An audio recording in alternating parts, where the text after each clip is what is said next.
Welcome, everyone. This is your friend, the DN What If, here with another exciting fanfiction.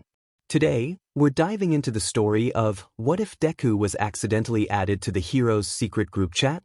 If you enjoy this video, don't forget to hit that like button and subscribe for more fanfiction content just like this. Now, let's get started with the fanfic. We fight villains and stuff. Wednesday, 12:10 p.m. Space is cool. Hawks, if you're 16, where in the world do you live? Chicken wings.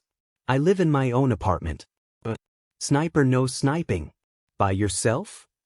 Chicken wings. Yeah? Of course. The devil from the Bible, smiley face. That will no longer be the case, smiley face. Chicken wings. What? Karma. You're a minor with a quirk. It is not legal for you to live alone like you are. Chicken wings. But I'm fine. Gremlin mummy. It doesn't matter if you're fine, it's still not legal.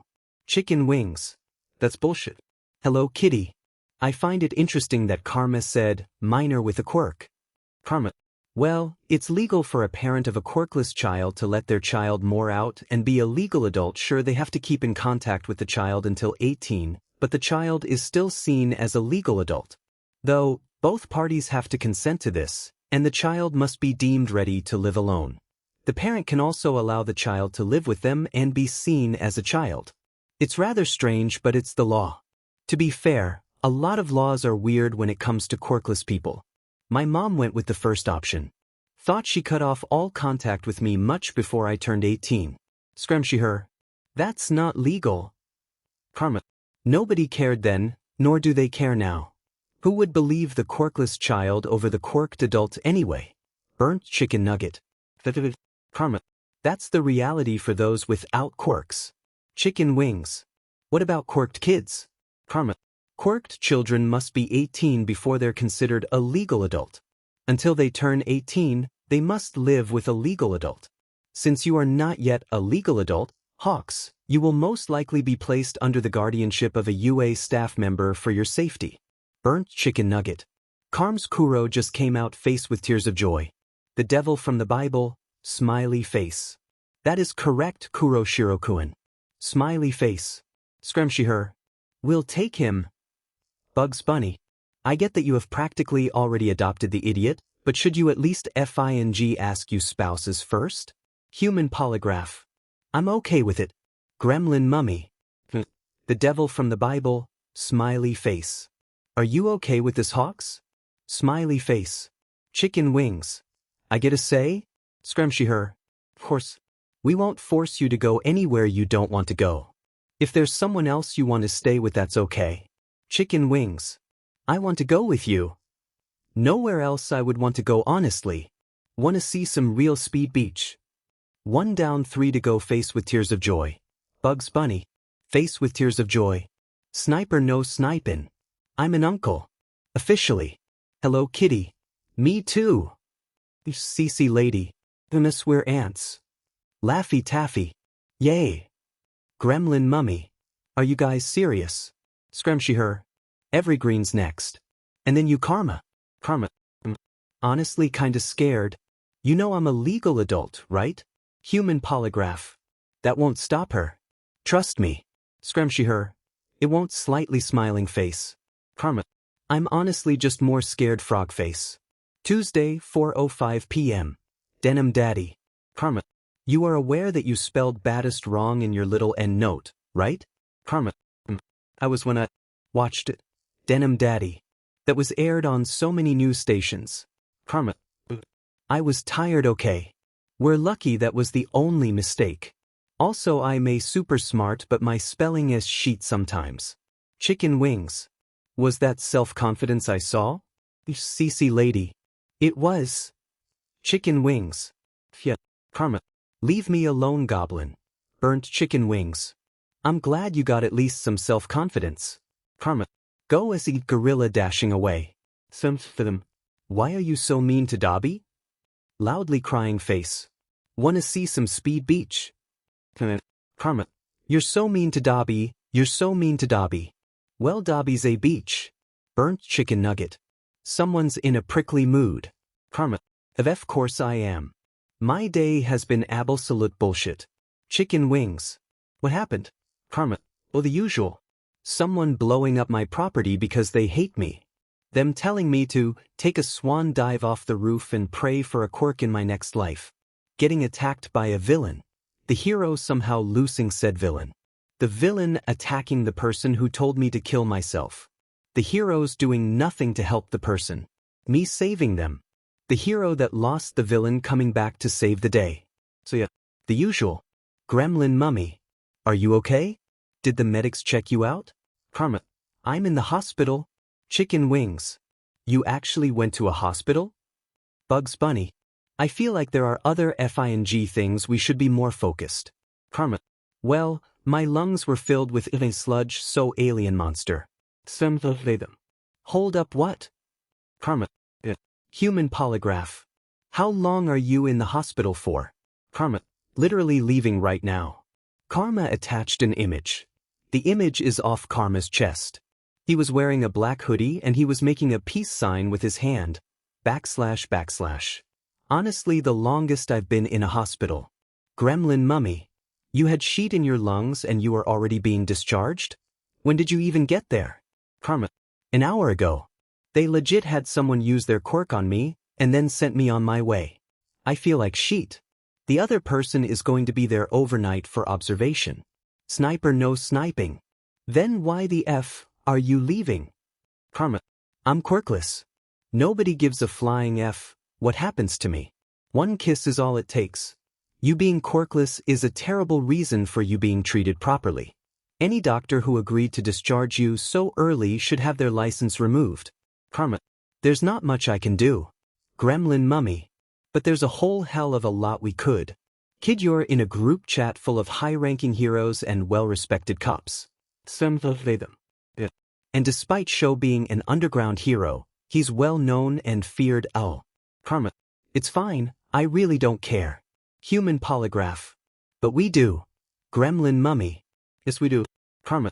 Thanks, but it really doesn't matter. Gremlin mummy. Jesus effing Christ. The devil from the Bible, smiley face added 1 to the chat. Gremlin mummy changed 1 to free therapy. Karma.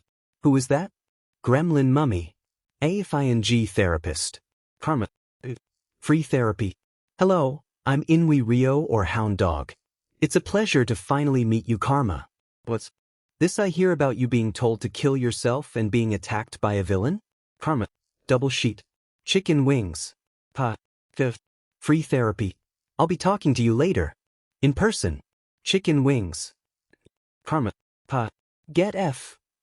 Alien monster gorilla dashing away ghost cherry blossom goblin frog face horse face zebra unicorn face. Gremlin mummy. Karma. Why did you save the person who told you to kill yourself? Karma. Because it felt wrong not to. I mean, half of what he says is true, Sue. Gremlin mummy. I doubt that's true. CC lady. Apparently his self-esteem still needs work. Chicken wings. The brothers. Tuesday, 10:05 p.m. Zuzu-chan. Could you send a picture of yourself? Keikani-chan. Keikani-chan. Attached an image. In the image he is standing above his phone is on the floor. Kigo's eyes are blown and he has a creepy toothy grin on this face. His wings are spread wide behind himself. He was wearing plain black sweatpants and a white t-shirt. //. Zuzu-chan. The better one than that dumb. I'm using it to overthrow a government. Keikani-chan. You think my face could overthrow a government? Smirking face. Zuzu-chan. Shut the F up and send it. Keikani-chan. Fine pensive face. Keikani-chan. Attached an image. The image is of Hawks taking a selfie. Both of his hands are holding up the camera and he's beaming brightly at the camera. Without the makeup and illusion quirk to sharpen and age his features, he looks much younger, and a lot more like someone his age should look. His cheeks still held some baby fat and his eyes still held a youthful glimmer. //. That good? Zuzu-chan. Yep. Thanks. We fight villains and stuff. Wednesday, 11:05 a.m. Karma kicked Yang from the chat. Karma. That's no longer needed. I feel like a weight was lifted off my shoulder LMAO. Scrumshy her. I bet face with tears of joy. Karma. Anyway. Hawks, come over to the cafe right now. Chicken wings. Dude, I'm in the middle of patrol. Also, shouldn't you be in class? Karma. We do not speak of school. Chicken wings. Sorry. Karma. This is very important. I need you here right now. Also, come in civilian mode, no phone. You can use mine or Dab's if needed. Chicken wings. I'm kinda concerned but I'll go with it. Karma. Chicken wings has logged off. Karma. Nedzu, you ready? The devil from the Bible, smiley face. Indeed. Smiley face. Gremlin mummy. The F is going on? Karma. Watch the news. Karma has logged off. Sniper no sniping. Anyone else completely terrified? Hello Kitty. I'm currently fearing for my sanity. Gremlin mummy. My nightmares are coming true. Space is cool. Could someone please keep us updated on what's happening? Wanna see some real speed beach? I can record it for those who want to watch it. Hello Kitty. And I could give live commentary. Space is cool. Thank you. /police station. 11:10 a.m. /. Sansa places his phone down on the coffee table with a sigh. What is the world was Karma planning now? And why did Nedzu have to be a part of it? Sansa had been hoping that this day wouldn't come for a while. He had been hoping that Doomsday wouldn't happen for at least a few more years. But I guess with Karma and Nedzu's combined intellect that could never happen. You may be thinking that he's being a bit overdramatic. But you can't blame him. This is Karma and Nedzu we're talking about. Anything could happen. Tsuka? Can you pass the remote? Sansa asks, gesturing to the remote next to where Naomasa was sitting. Naomasa doesn't even bother to look up from the paperwork he was reading. He gropes around blindly for a minute, then simply passes over the remote when he finally has it. What's Karma doing this time? Naomasa asks, still not looking up from his paperwork. I could hear my phone blowing up, and it only really does that when Karma says says he's going to do something or does something, or all of the above. Sansa sighs as he sinks into the couch. Better question is, what are Karma and Nedzu doing? Nedzu? Naomasa drops his paperwork into his lap, finally looking at Sansa. A look of completely horror and shock covers Naomasa's face. Sansa laughs lightly and drapes an arm over his eyes. Yup. God effing damn it, someone's going to die. Yup. /10 minutes later /. Good evening, the news broadcaster says cheerfully. I am here to present a video given to us by the principal of UA himself. And just like that, all the attention seems to be on the TV. Those who were a part of the "We Fight Villains and Stuff" group chat all seem to get a collective sense of dread come over them as they did whatever they may be doing. What the had Karma and Nedzu done? The TV screen goes to black as the video begins to play. A half-white, half-black circle appears on the TV, a katana in front of the circle. Those who had seen Kuroshiro's video about staying live instantly know that something big is about to happen. Something that may change things forever. Then, the symbol fades away to show Nedzu sitting at his desk in his office. He's sitting up straight and poised as he looks into the camera. UA's symbol sits on the wall above his head looking large and majestic. Multiple degrees and certificates sat on the wall around the UA symbol. His desk is clean and neat, not a single thing out of place. The image is intimidating, and those who know the principal know this is on purpose. Hello Japan. Nedzu says brightly, his signature smile is plastered on his face as he speaks. Am I a bear? Am I a mouse? Am I a dog? That doesn't matter because I am Nedzu, the principal of UA. Today I am here to bring some rather dreadful news about our very own Hero Public Safety Commission. And while I wished I would never have to say such things like this about the people who are supposed to keep Japan safe, I must. I may be known for beating around the bush, as you humans say. Nedzu waves his paw around vaguely, and having fun with things by many, today I shall not do that. Nedzu leans forward against his desk. He folds his paw neatly under his chin and his grin sharpens. The commission is corrupt and power-hungry, Nedzu states. Matter-of-factly, as if everyone and the dog should know this. They have lied to the public too many times to even think of counting. They have put corrupt and evil heroes in high ranks just because those heroes are compliant and say they are the most perfect beings to exist. They preform human experimentations just so they can discover how to advance quirks to be more powerful. They force people into quirk marriages so they can have children with more powerful and heroic quirks. They shun those with weak or villainous quirks. They treat people with animal mutations as less than human. Netsu smiles, falters as he speaks. And kill those with no quirks at all, deeming them a harm to society's evolution.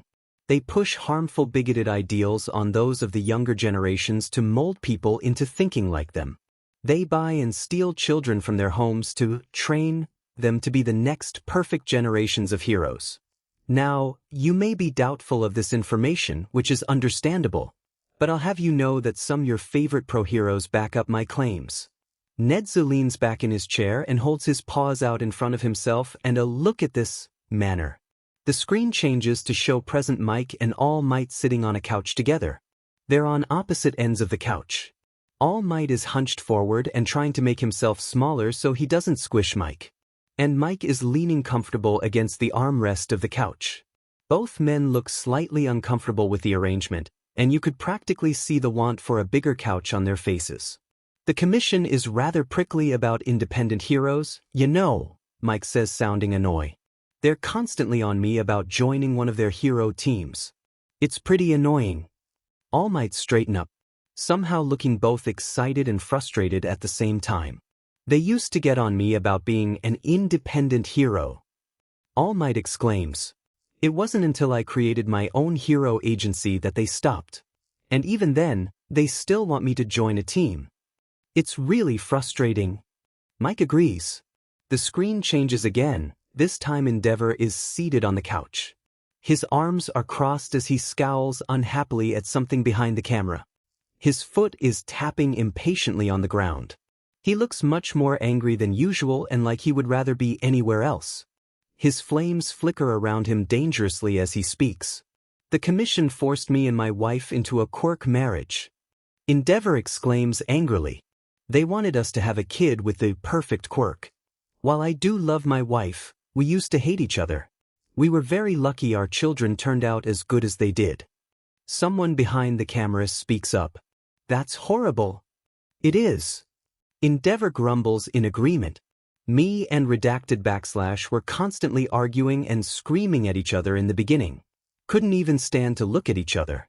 It wasn't until our eldest was born did we actually begin to stop hating each other. The screen changes once again. This time Miruko's on the screen. She's standing in front of the couch rather than sitting on it. She's bouncing angrily on the ball of her feet as he glares at the wall to her right. Her arms were placed on her hips as he bounced. The commission's vigilante reform program is bullshit. Miruko shouts angrily, turned to scowl into the camera. They treat vigilantes like they're worse than villains. I've known too many vigilantes who were driven to becoming villains because of them. How do you know this? Someone behind the camera asks.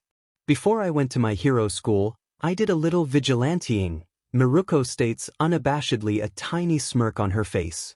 I got dumb and was caught. I forced to go to their reform program until I was 14. I was 13 when I was caught. They wouldn't feed us right, barely giving us enough to survive. And they would constantly find even the littlest, dumbest things to get us in trouble for. You could be the most well-behaved person ever, and they would still find something to get you in trouble for. Miruko scowls and rolls her eyes. She crosses her arms over her chest before she continues. And when they got you in trouble, they would take you to your cell, and it was a cell. Those places definitely weren't rooms, and beat the ever-loving shit out of you. Did they really? Some asks, horrified. Yeah, Miruko growls. I have a scar from those dickheads. The screen changes for a final time. This time at Ingenium on the screen.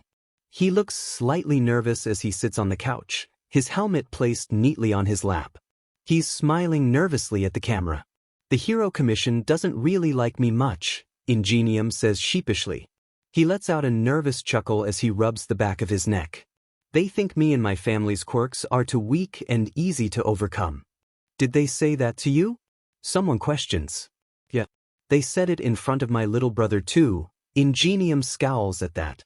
They keep trying to get me to retire early, and keep pushing further down the hero ranks to try and upset me enough to give up. It's really annoying, honestly. Then the screen shows Nezu again. His smile is gone, replaced by a small frown. And that isn't even all of it, Nezu says, sounding slightly upset. One of the worst things is the Hero Commission's training program. They recruit young children with powerful quirks and train them to be heroes. The recruitment consists of taking advantage of poor families and offering to buy their children from the families. If the families don't agree to selling their children, or the child comes from a rich family, the commission will steal children from their homes. Nezu frowns deepens as he continues to speak. The children will then be trained in a plethora of skills. From strategy and public image, to hand-to-hand combat and how to withstand torture.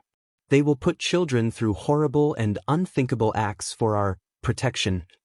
Say. One such case of this is our number 3 hero, Hawks. Nezu says as he gestures to the picture that popped up onto the screen. The picture is of Hawks in his hero costume. His jacketed off and tied around his waist, showing off his well-toned arms.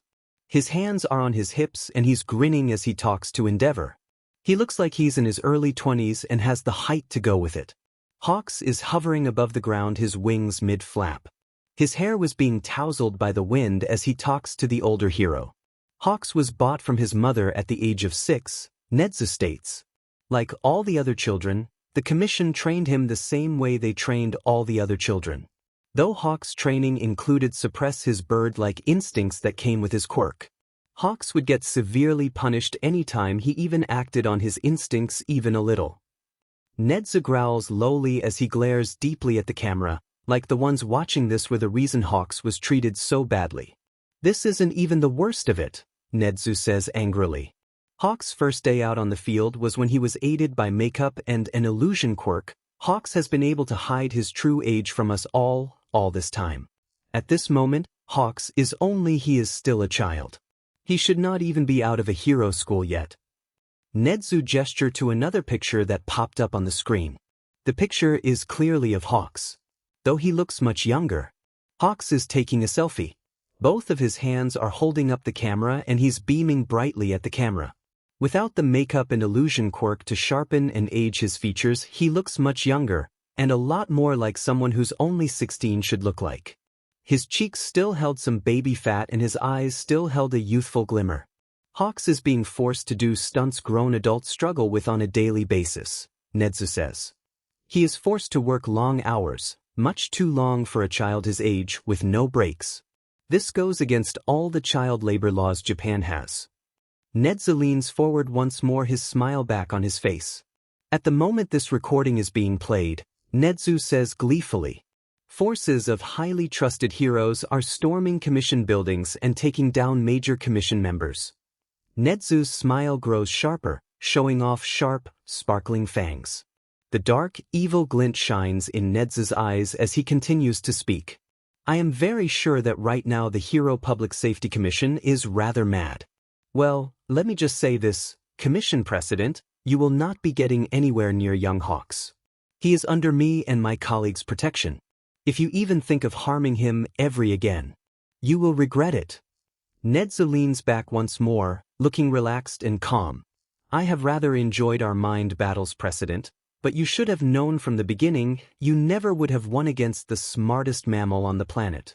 And with that the screen turns black once again. But this time words fill the screen. This message was brought to you by the baddest beaches to exist.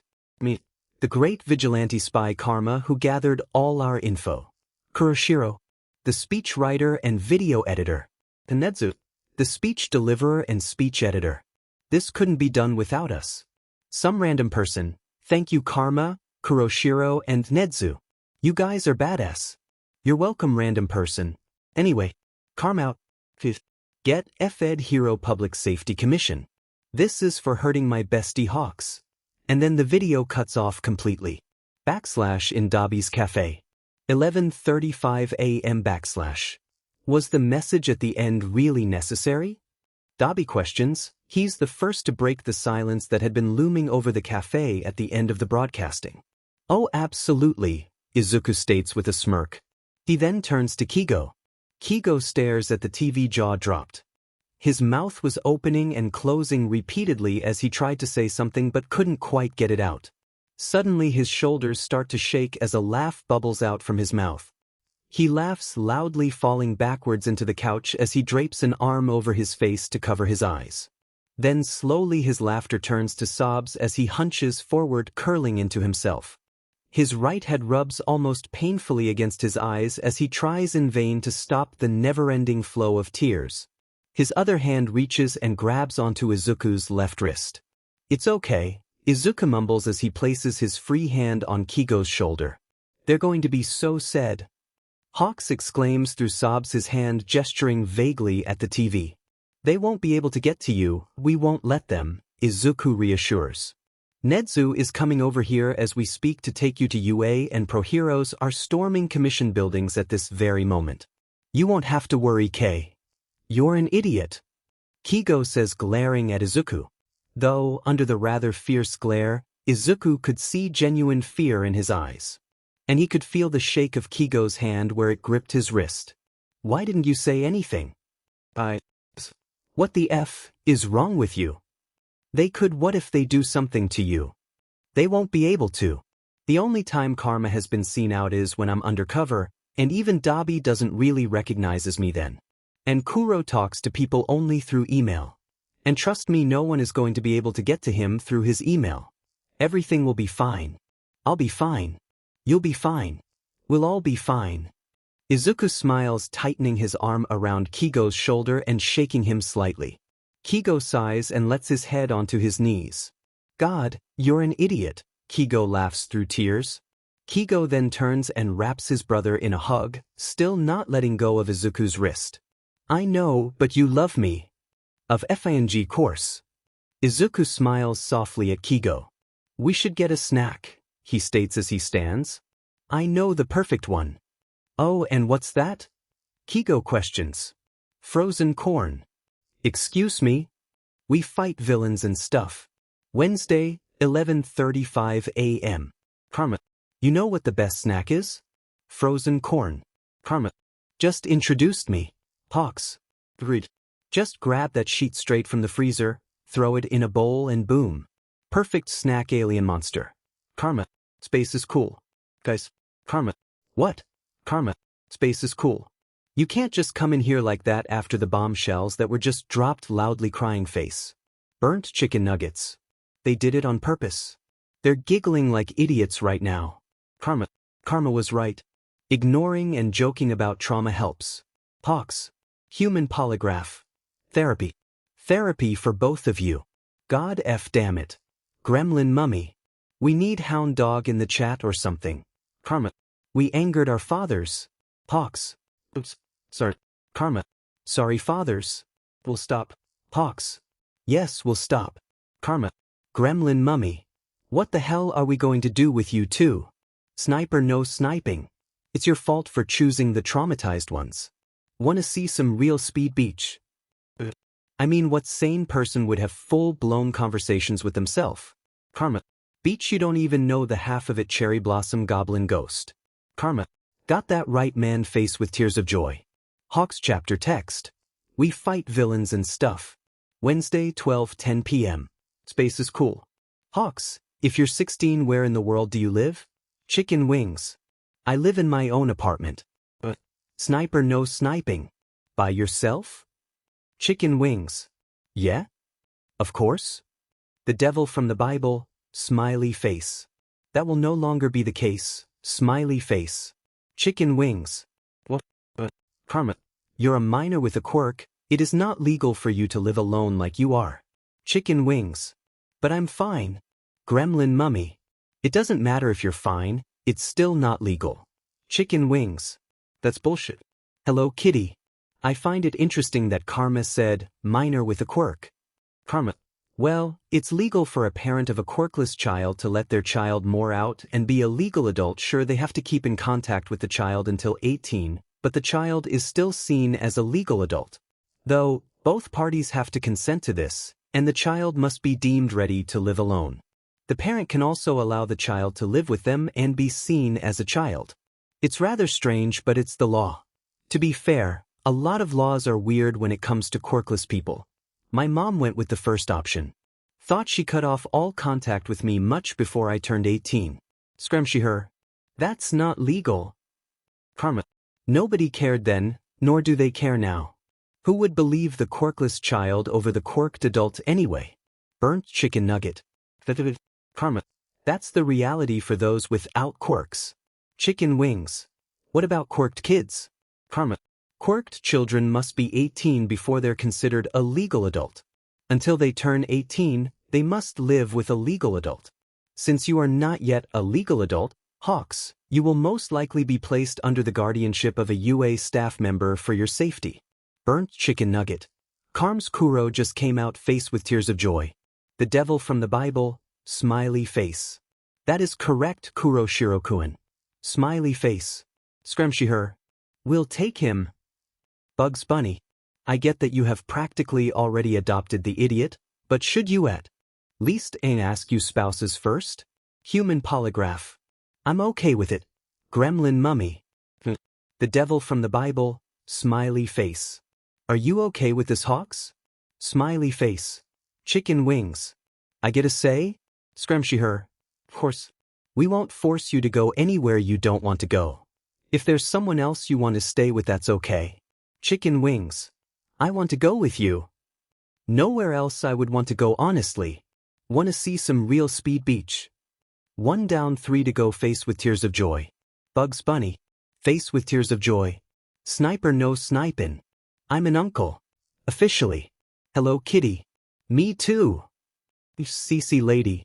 Goodness, we're ants. Laffy Taffy. Yay. Gremlin mummy. Are you guys serious? Scrumshy her. Evergreen's next. And then you Karma. Karma.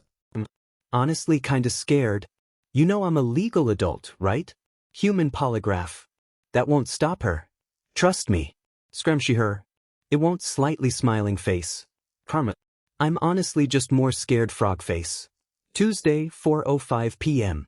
Denim Daddy. Karma.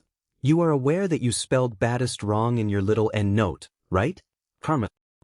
I was when I watched it. Denim Daddy. That was aired on so many news stations. Karma. I was tired, okay. We're lucky that was the only mistake. Also, I may super smart, but my spelling is shit sometimes. Chicken wings.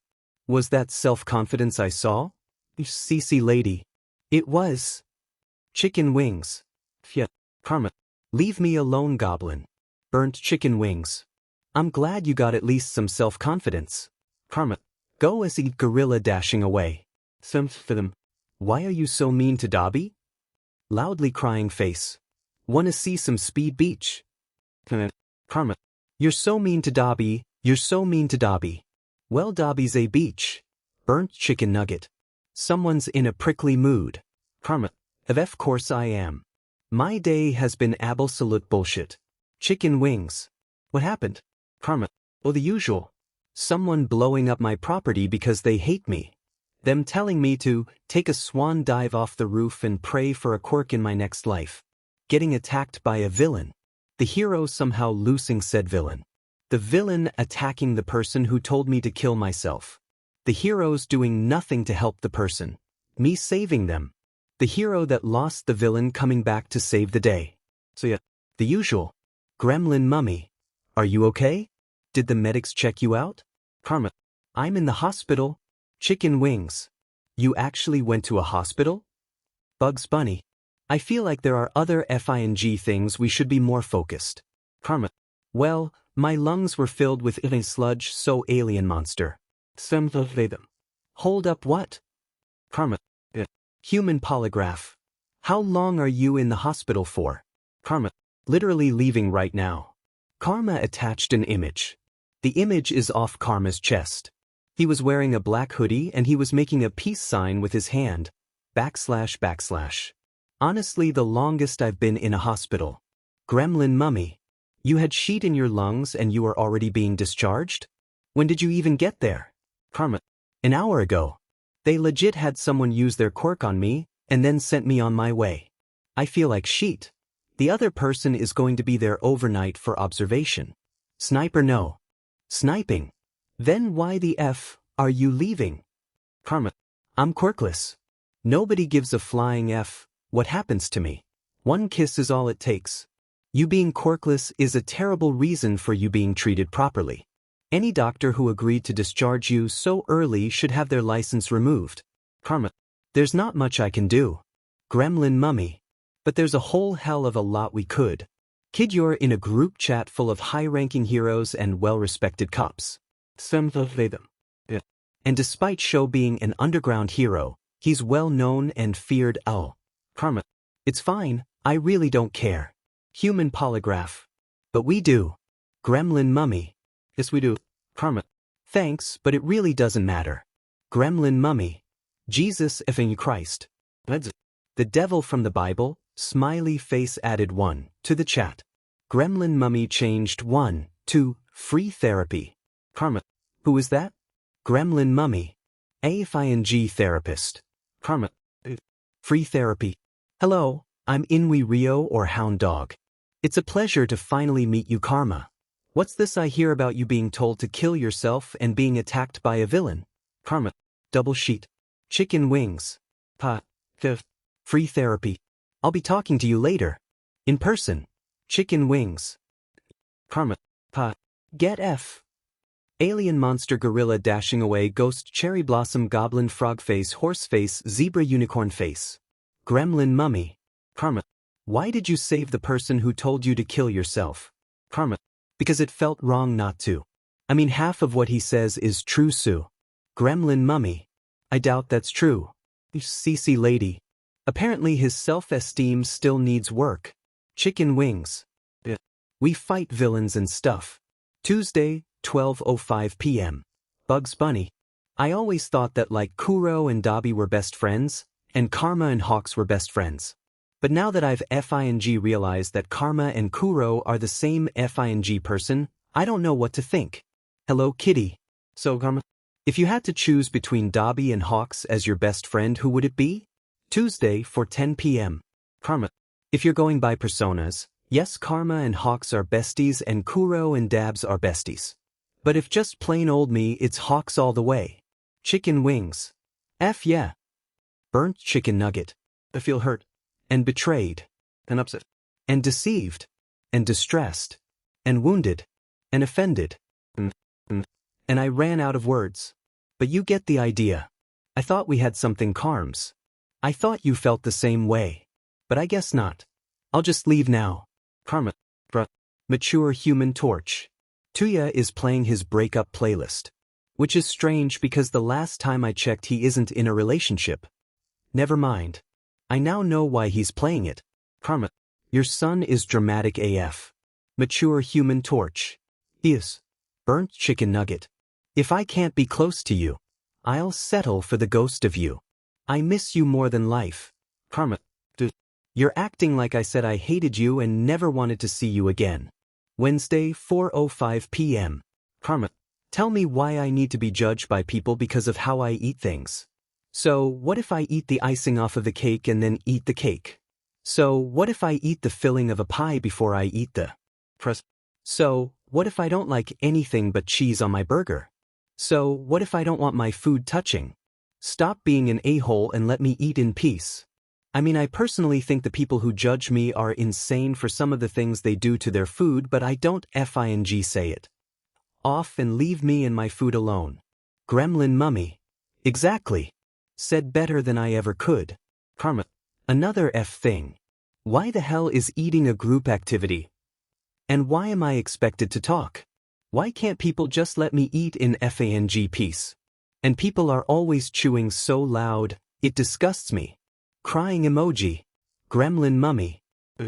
I'm lucky, my spouses understand I don't really like eating with other people, and when I do end up eating with people I'm not saying shit. Karma. People get mad at me when I don't talk when I eat with them. It sees me off. Gremlin mummy. That is Jen. Karma. Thank you for understanding. Wednesday, 4:36 p.m. Gremlin mummy. We've both got autism, haven't we? Karma. Gremlin mummy. Good to know. Them. Show, you already knew you had autism. Gremlin mummy. It was more of a question asking Karma if he had autism. Sorry. Them. No need to apologize. Human polygraph. It was also a meme. Thursday, 10:01 p.m. Karma. The way I just did a spin and slammed my hand into the wall and dented it, alien monster. My hand really hurts. Hello kitty. How? Just how? Karma. Brah, I don't even know. I just be doing sheet and suddenly I'm injured. There was this one time where I slammed my hand into my knee, don't ask how, I don't even know, and suddenly I was in enough pain that I thought it was broken. It wasn't, but I did pop a blood vessel in my pinky finger. It literally turned blue. Like blue enough that it looked like I could have just drawn on my finger. My knee also bruised. Also I fall so much it isn't even funny. One time I fell 5 times in under 3 minutes. Chicken wings. I think you are your own worst enemy. Karma. Undefeated beach. Chicken wings. I'm not sure if this is something you should be proud of. Karma. I don't give a f dash, let me have this. Chicken wings. Fine. Karma. Thank you. Friday, 5:05 p.m. Karma. I keep hearing this one stupid ad whenever I listen to music.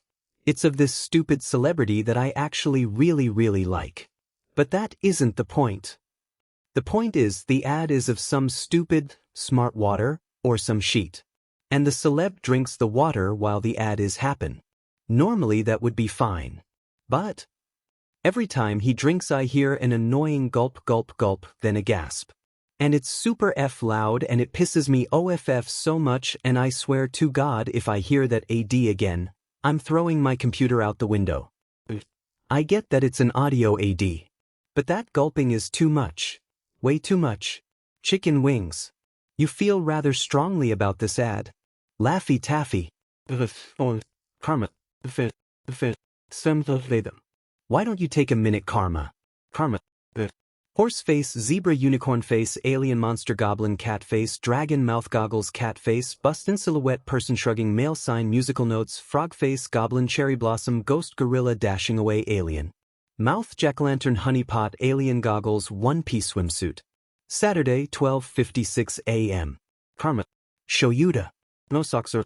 Yes socks? Gremlin mummy. No socks, I can't stand them. Only time I wear them is when I wear shoes.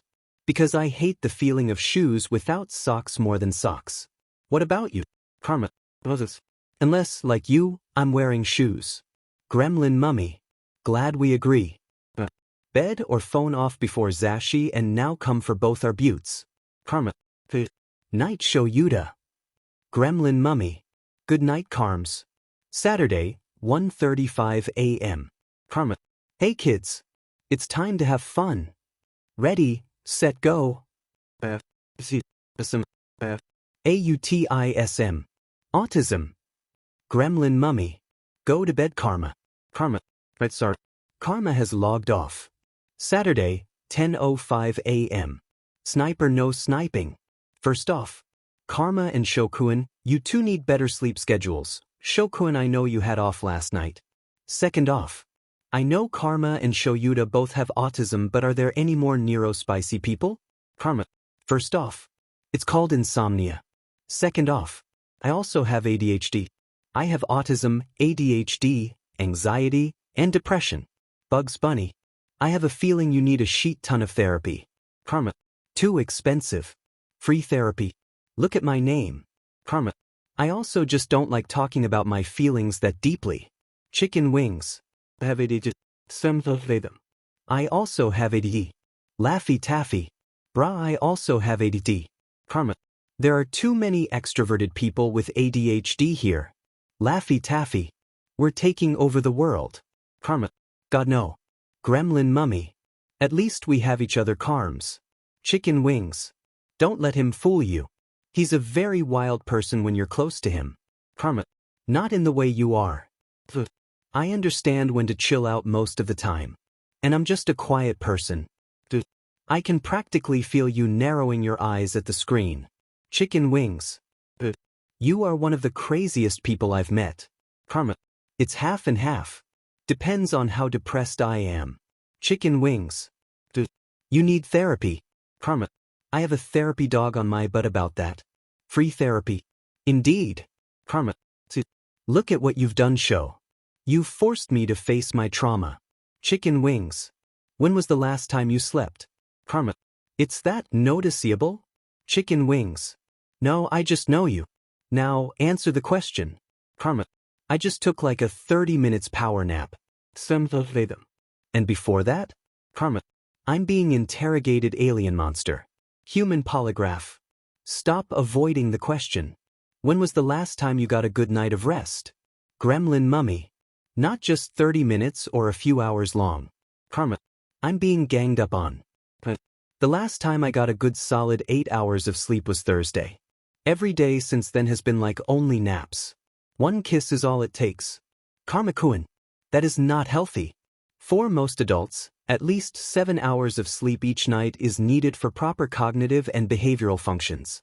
An insufficient amount of sleep can lead to serious repercussions. Some studies have shown sleep deprivation leaves people vulnerable to attention lapses, reduced cognition, delayed reactions, and mood shifts. It's also been suggested that people can develop a sort of tolerance to chronic sleep deprivation. Even though their brains and bodies struggle due to lack of sleep, they may not be aware of their own deficiencies because less sleep feels normal to them. Additionally, lack of sleep has been linked to a higher risk for certain diseases and medical conditions. These include obesity, type 2 diabetes, high blood pressure, heart disease, SLID, poor mental health, and early death. Karma. I'm very well aware why I should be getting more sleep. But I'll say it again, insomnia. I want to sleep and I try to sleep. But sometimes I just can't. One kiss is all it takes. Have you tried melatonin pills? Karma. Yup, didn't work well. Still got just as little sleep and just ended up feeling like shit in the morning. The only thing I could do to get solid nights of rest every night is to just straight up knock myself unconscious or something. Gremlin mummy. I'm the exact same way. This is karma. Really does. And I literally have no idea how to deal with it. Gremlin mummy. You're getting enough sleep to live, so I think that's enough. Show, I don't think you're the best example. You work 2 jobs, one at night and the other during the day. Gremlin mummy. You work 3 jobs. Chicken wings. Yeah, but they get solid sleep in between them. You do not. Gremlin mummy. Are we forgetting that I have the same problem as karma? CC lady. We aren't. But you can't call out other people without expecting to be called out back. Gremlin mummy. Fuel. Karma. I didn't call you out though. Gremlin mummy. Everyone except karma. Wednesday, 5:57 p.m. Karma. At Gremlin mummy. I've come to say hi, slightly smiling face. Gremlin mummy. Why did you use a normal emoji? What do you want, FitCap heck? Karma. Ihihiha. Waffle bone, running shirt, volleyball, people wrestling, mail sign, wedding, post office, love hotel, dizzy, dashing away, snowman, last quarter, moon, skull, angry face with horns, alien monster, skull and crossbones, pile of poo, jack-o'-lantern, robot face, goblin ogre. Gremlin mummy. The F is wrong with you? Bugs Bunny. What the F is happening? Karma, what the hell did you do? Karma. I needed to give Shoyuta something, so I dropped by to say hello. Gremlin mummy. Gremlin mummy attached an image. The image was of Karma standing outside Shuta's window, soaked to the bone. He's wearing his vigilante mask and has a beanie on. He had a black hoodie tied around his waist and a red shirt on. He's wearing black cargo pants that were tucked into red combat boot. He was clearly beaming at the camera as he waved. //. This motherfucker scared the shit out of me. How the F are the papers dry? And how the F do you know where we live? Karma. I don't even know, man. I'm just magic. And to the second question. I have my ways. Anyway, I gots to go. Scrumshy her. Karma, wait. Kigo and I'll be home in like 2 minutes. Karma. I can wait, but not for super long. I'm looking into this villain and I've finally been able to get a meeting with him. Chicken wings. We'll be quick. Karma. Human polygraph. Karma, we love you. But you can't just pop into people's house unannounced. Especially when you aren't supposed to know where we live. Karma. I'll keep that in mind for next time. Chicken wings. Dude OML chapter text. Just Dance. Friday, 5:59 p.m. Good vibes only. You guys ready for the entrance exam? Oh boy. Bra no reminder ribbon. Cover it. I'm ready to cry. Alien Queen. Anxiety. Please.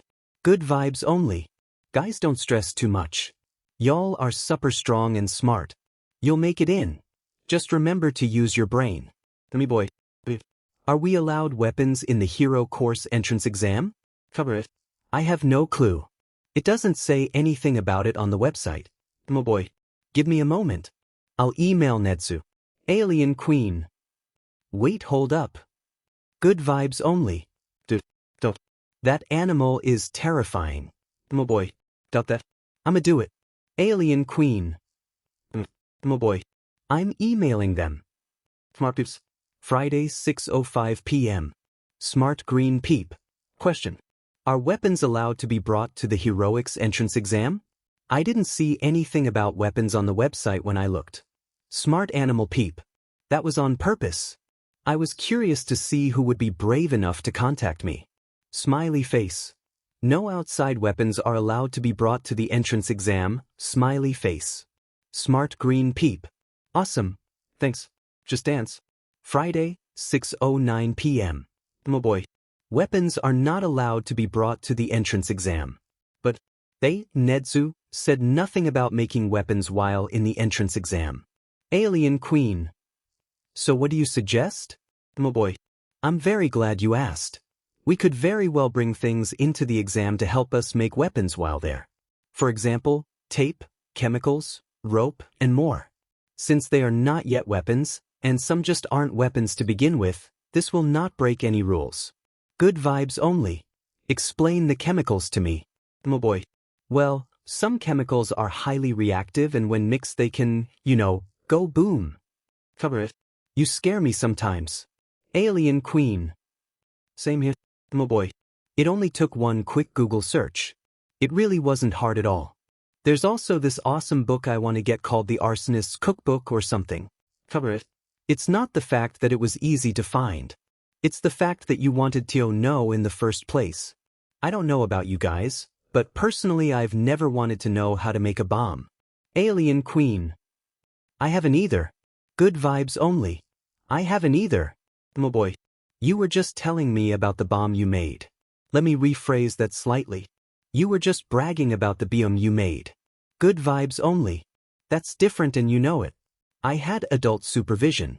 Adult supervision that was from the power loader. You have zero adult supervision. Oh boy. Cover it. You've got Alien Queen. Oh boy. Kill yourselves. We fight villains and stuff. Friday, 6:21 p.m. Karma. Is it weird to know how to make a bomb? Gremlin Mummy. I know how to make a bomb. Screm, he him. Hello Kitty. Wanna see some real speed beach? Definitely. Karma. If everyone in this chat except Sho and Nedza because they're awesome and they definitely know how to make a bomb. Karma logged off. Mature Human Torch. Burnt Chicken Nugget. The Brothers Chat. Friday, 11:05 p.m. Kani-chan. Guess what? Zuzu-chan. Chicken butt. What? Kani-chan. I'm going to UA next year. I'm going to be your senpai. Zuzu-chan. That's if I get in. Kani-chan. Dude, you're like super smart and a very skilled fighter. Why wouldn't you get in? Because we both know it's not because you're quirkless. Zuzu-chan. K, my student file probably has so many bad things my teachers have said I've done on it. That alone could keep me out. Kani-chan. Nedzu would know instantly that that's all lies and bullshit. I doubt that'll keep you out. Don't worry at all. You'll be fine. And you will make it into the hero course. Zuzu-chan. Thanks K. You're the best. Kani-chan. Thanks I know. Friday, 11:39 p.m. Kani-chan. You're the best too I guess. Zuzu-chan. Why did it take you 20 minutes to say that? You dickhead. Kani-chan. We fight villains and stuff. Saturday, 11:05 a.m. CC lady. Everyone ready for a new batch of adorable little first years? Gremlin mummy. God no. I want to throw myself out a window. Human polygraph. I don't like how that's your first reaction to anything you don't like. Sniper no sniping. The first ties ain't that bad Shokuin. Gremlin mummy. You only teach the second years and up, so shut the FNG hell up. Sniper no sniping. Sir.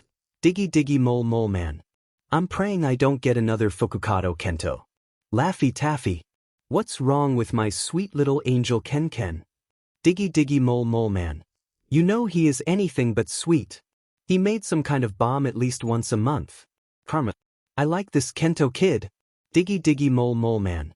Says the man who knows how to make a homemade bomb. Karma.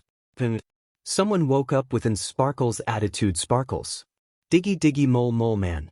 Thumbs down thumbs down thumbs down thumbs down thumbs down thumbs down thumbs down thumbs down thumbs down. Karma. For some reason that hurts so much more than any words of middle fingers could. The devil from the Bible, smiley face. Speaking of teaching. Smiley face.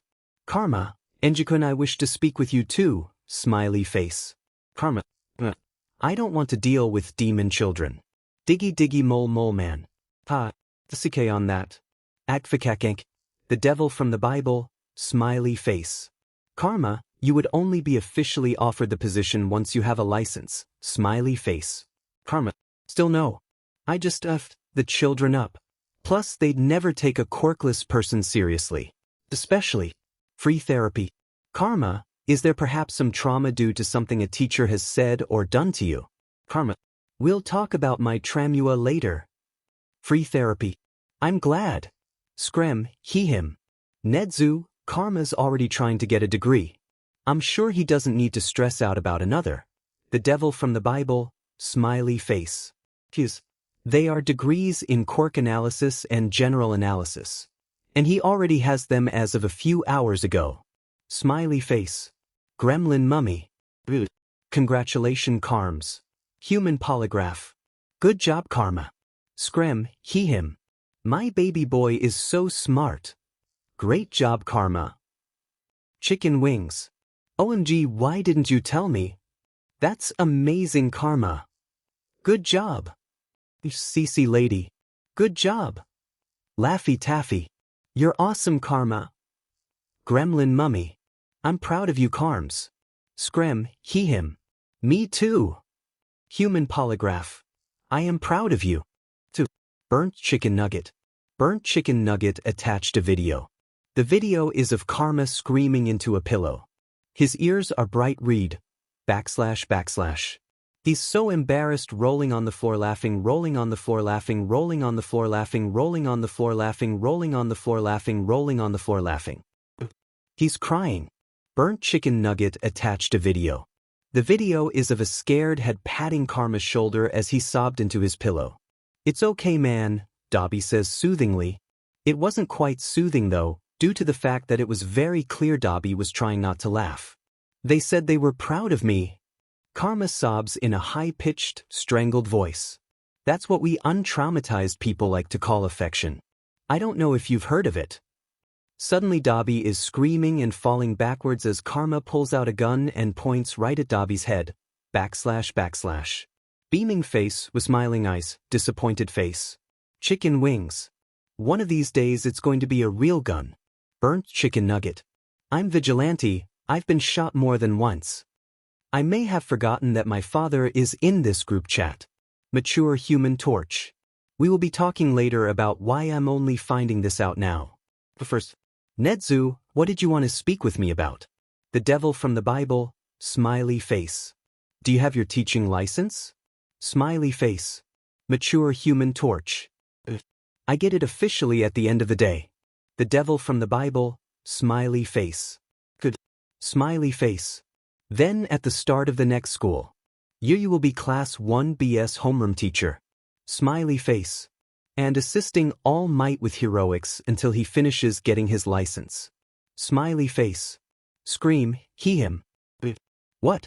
CC lady. Vlad's finally gone? The devil from the Bible, smiley face. Indeed. Space is cool. But sniper no sniping. Yes. Gremlin mummy. Think of. Finally chapter text. Izuku was honestly terrified. He was taking the UA Heroics course exams today. Him, Midoriya Izuku, a quirkless, weakling loser. He honestly thinks he might die. Sure, he goes out every night to do some sort of vigilanteing work or similar activity. But Izuku had done his research. AKA, he hacked into UA again and was in there long enough to see that they were fighting robots for the physical exam. Netsu had kicked him out of the system before he could get any more information. He knows what he's up against. Robots are not like humans. Humans could be stopped with one good hit to the head. Robots could not. Robots don't feel injuries. They will most likely keep going no matter what. They also have no feeling of empathy. They will not feel sorry as they crush a quirkless kid, or any kid, into the ground. Robots could also malfunction.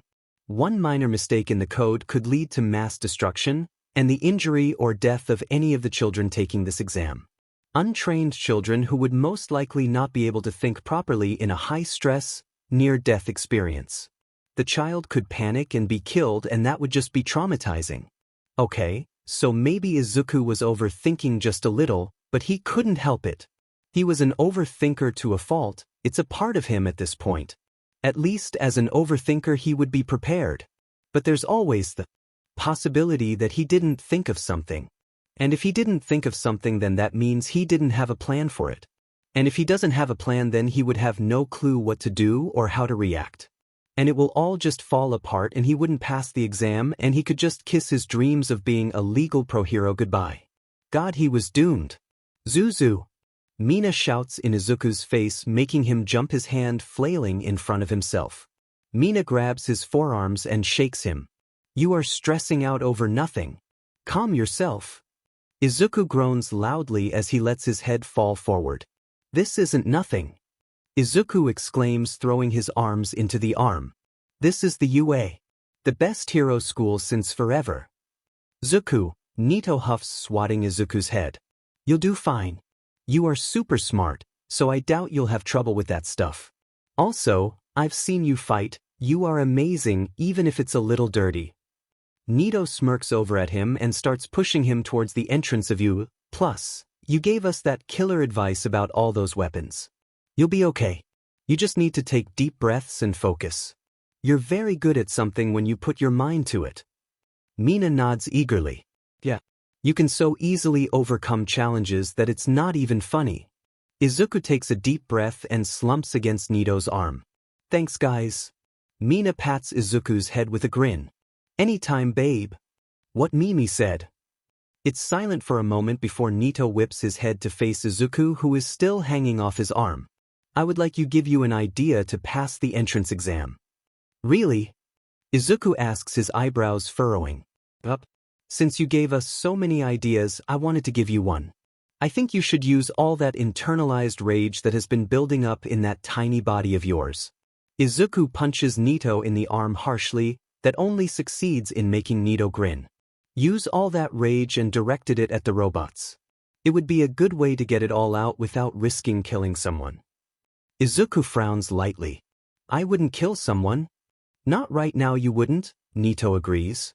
But you honestly never know. If you keep internalizing that rage, it could build up and explode in a not-so-nice way. God damn it, you sound like my therapist, Izuku groans loudly. Mina's eyes snap to him. You have a therapist? She demands. At the same time, Nito shouts, finally. I hate you both, Izuku states, letting go of Nito's arm and speeding up his pace. I hope I never see either of you again. Go on a walk in the bad part of town or something. Izuku can hear both Nito and Mina cackling behind him as he shoves open the doors to UA. He guesses they did succeed in stopping him from stressing out, in their own little F-ed-up way. / Show Yuta stares at the screen in front of him. On the outside he was blank-faced and annoyed as always, but on the inside he was awed at the sheer strength that this small, furious, green child possessed. Despite how skinny and weak-looking the kid was, he was destroying robots left and right, racking up points as the minutes ticked on. Despite the murderous rage that seemed to be keeping this child going, the kid still took the time to save other children and ask if they were okay, even if he got glares and the cold shoulder in response. This FNG kid. Shoyuta thinks fighting of a grin as he watches the green child. Maybe he should learn the kid's name, beat a robot into the ground like the thing had just killed his entire family. Now that Shoyuta thought about it, this kid had to be evergreen. He's fought with the kid enough to know how he fights, how he moves. Also, it was the fact that the kid had green eyes and green hair that made the evergreen name make even more sense. That green child is definitely evergreen, Shoyuta says, pointing at the screen he was looking at. Oh, definitely. Nemuri agrees, wrapping her arm around each of her friend's shoulders. Good to know. Shoyuta turns to Nedzu. Nedzu. Yes, Shuda-kun? I want that green child in my class. Nedzu grins evil, and Shoyuta almost regrets his choice. I expected nothing less. Nedzu states. What in the world has Shoyuta gotten himself into? Shoyuta unfortunately has to tear his eyes away from Evergreen and look at other screens. In one of the other testing areas there were two blondes that looked like brothers with explosion quirks. The blonde that looked a little too well-dressed for what he was doing seemed to be mocking the other blonde. The other blonde seemed to just be getting angrier and angrier. The fancier blonde opened his mouth. The fancy blonde was aiming his explosions only at the bots, while the angry blonde was letting his explosions go everywhere, destroying buildings and endangering everybody else. The fancy blonde was constantly running around the angry blonde and saving many of the other children. Shuda's eyes drift to yet another testing arena. In this one, a girl with pink skin was disintegrating robots with whatever liquid was coming off her hands. As she did that, she seemed to be dripping some of her acid into a tube and shaking it up. She then stuck a long string into the mixture. She uses tape to keep the string in the liquid. She then sprints over to a nearby robot as she put more tape on the tube. And finally, while the robot was focused on another person, she carefully placed the tube to the robot. She then took out a lighter and lit the end of the string. Was she making a bomb? The girl draws the attention away from the person on the ground. It was a boy with wild purple hair who was shooting the girl an absolutely horrified look. The robot is mid-turn to the girl when the explosive on its body finally goes off. The girl cheers, loudly judging by the purple teen's reaction, and throws her hands into the air. She laughs and flips the defeated robot off before turning her attention back to the purple boy. She waves bright and skips over to the purple boy. Seems to be explaining something to him as she disintegrates the bottom of a stop sign. She cleans off the acid before handing it to the purple boy. She beams as she waved goodbye to him. The purple hair boy looks like he's just seen the most horrifying yet intriguing thing in the world as he watches the girls sprint away. The purple teen seemed to do well after that. He did hesitate to attack some of the robot, but he was still getting a decent amount of points. Then Shoyuta looks back to the arena Evergreen was in. He narrows his eyes and shakes his head as he watches people run and push people out of the way to get away from the zero-pointer. Then Shoyuta saw a girl with brown hair trapped under some rubble. The girl was right in the path of the zero-pointer. The zero-pointer that should be stopping by now, but wasn't. Nedzu! Shoyuta shouts. The zero-pointer in City B is malfunctioning. Then Shoyuta saw Evergreen sprinting to the trapped girl. God effing damn it, Evergreen, you idiot self-sacrificing child. / Of FNG course, one of the robots had to malfunction. And of FNG course, someone had to be trapped directly in its path. And of course, he was running directly towards danger because, as Shoyuta would call him, he was a self-sacrificing idiot who knew nothing about taking care of himself. It's always me, Izuku grumbles as he sprints towards the trapped girl. He slides in front of her and puts on an easygoing smile, one he learned from Kigo. Hey! Izuku says cheerfully. Any injuries I need to worry about while I get you out of here? I think my ankle is broken, the girl responds. Okay, thanks. Izuku glances towards the rampaging robot that was still making its way towards them. He grimaces before putting his smile back on and facing the girl. You have a gravity quirk, right?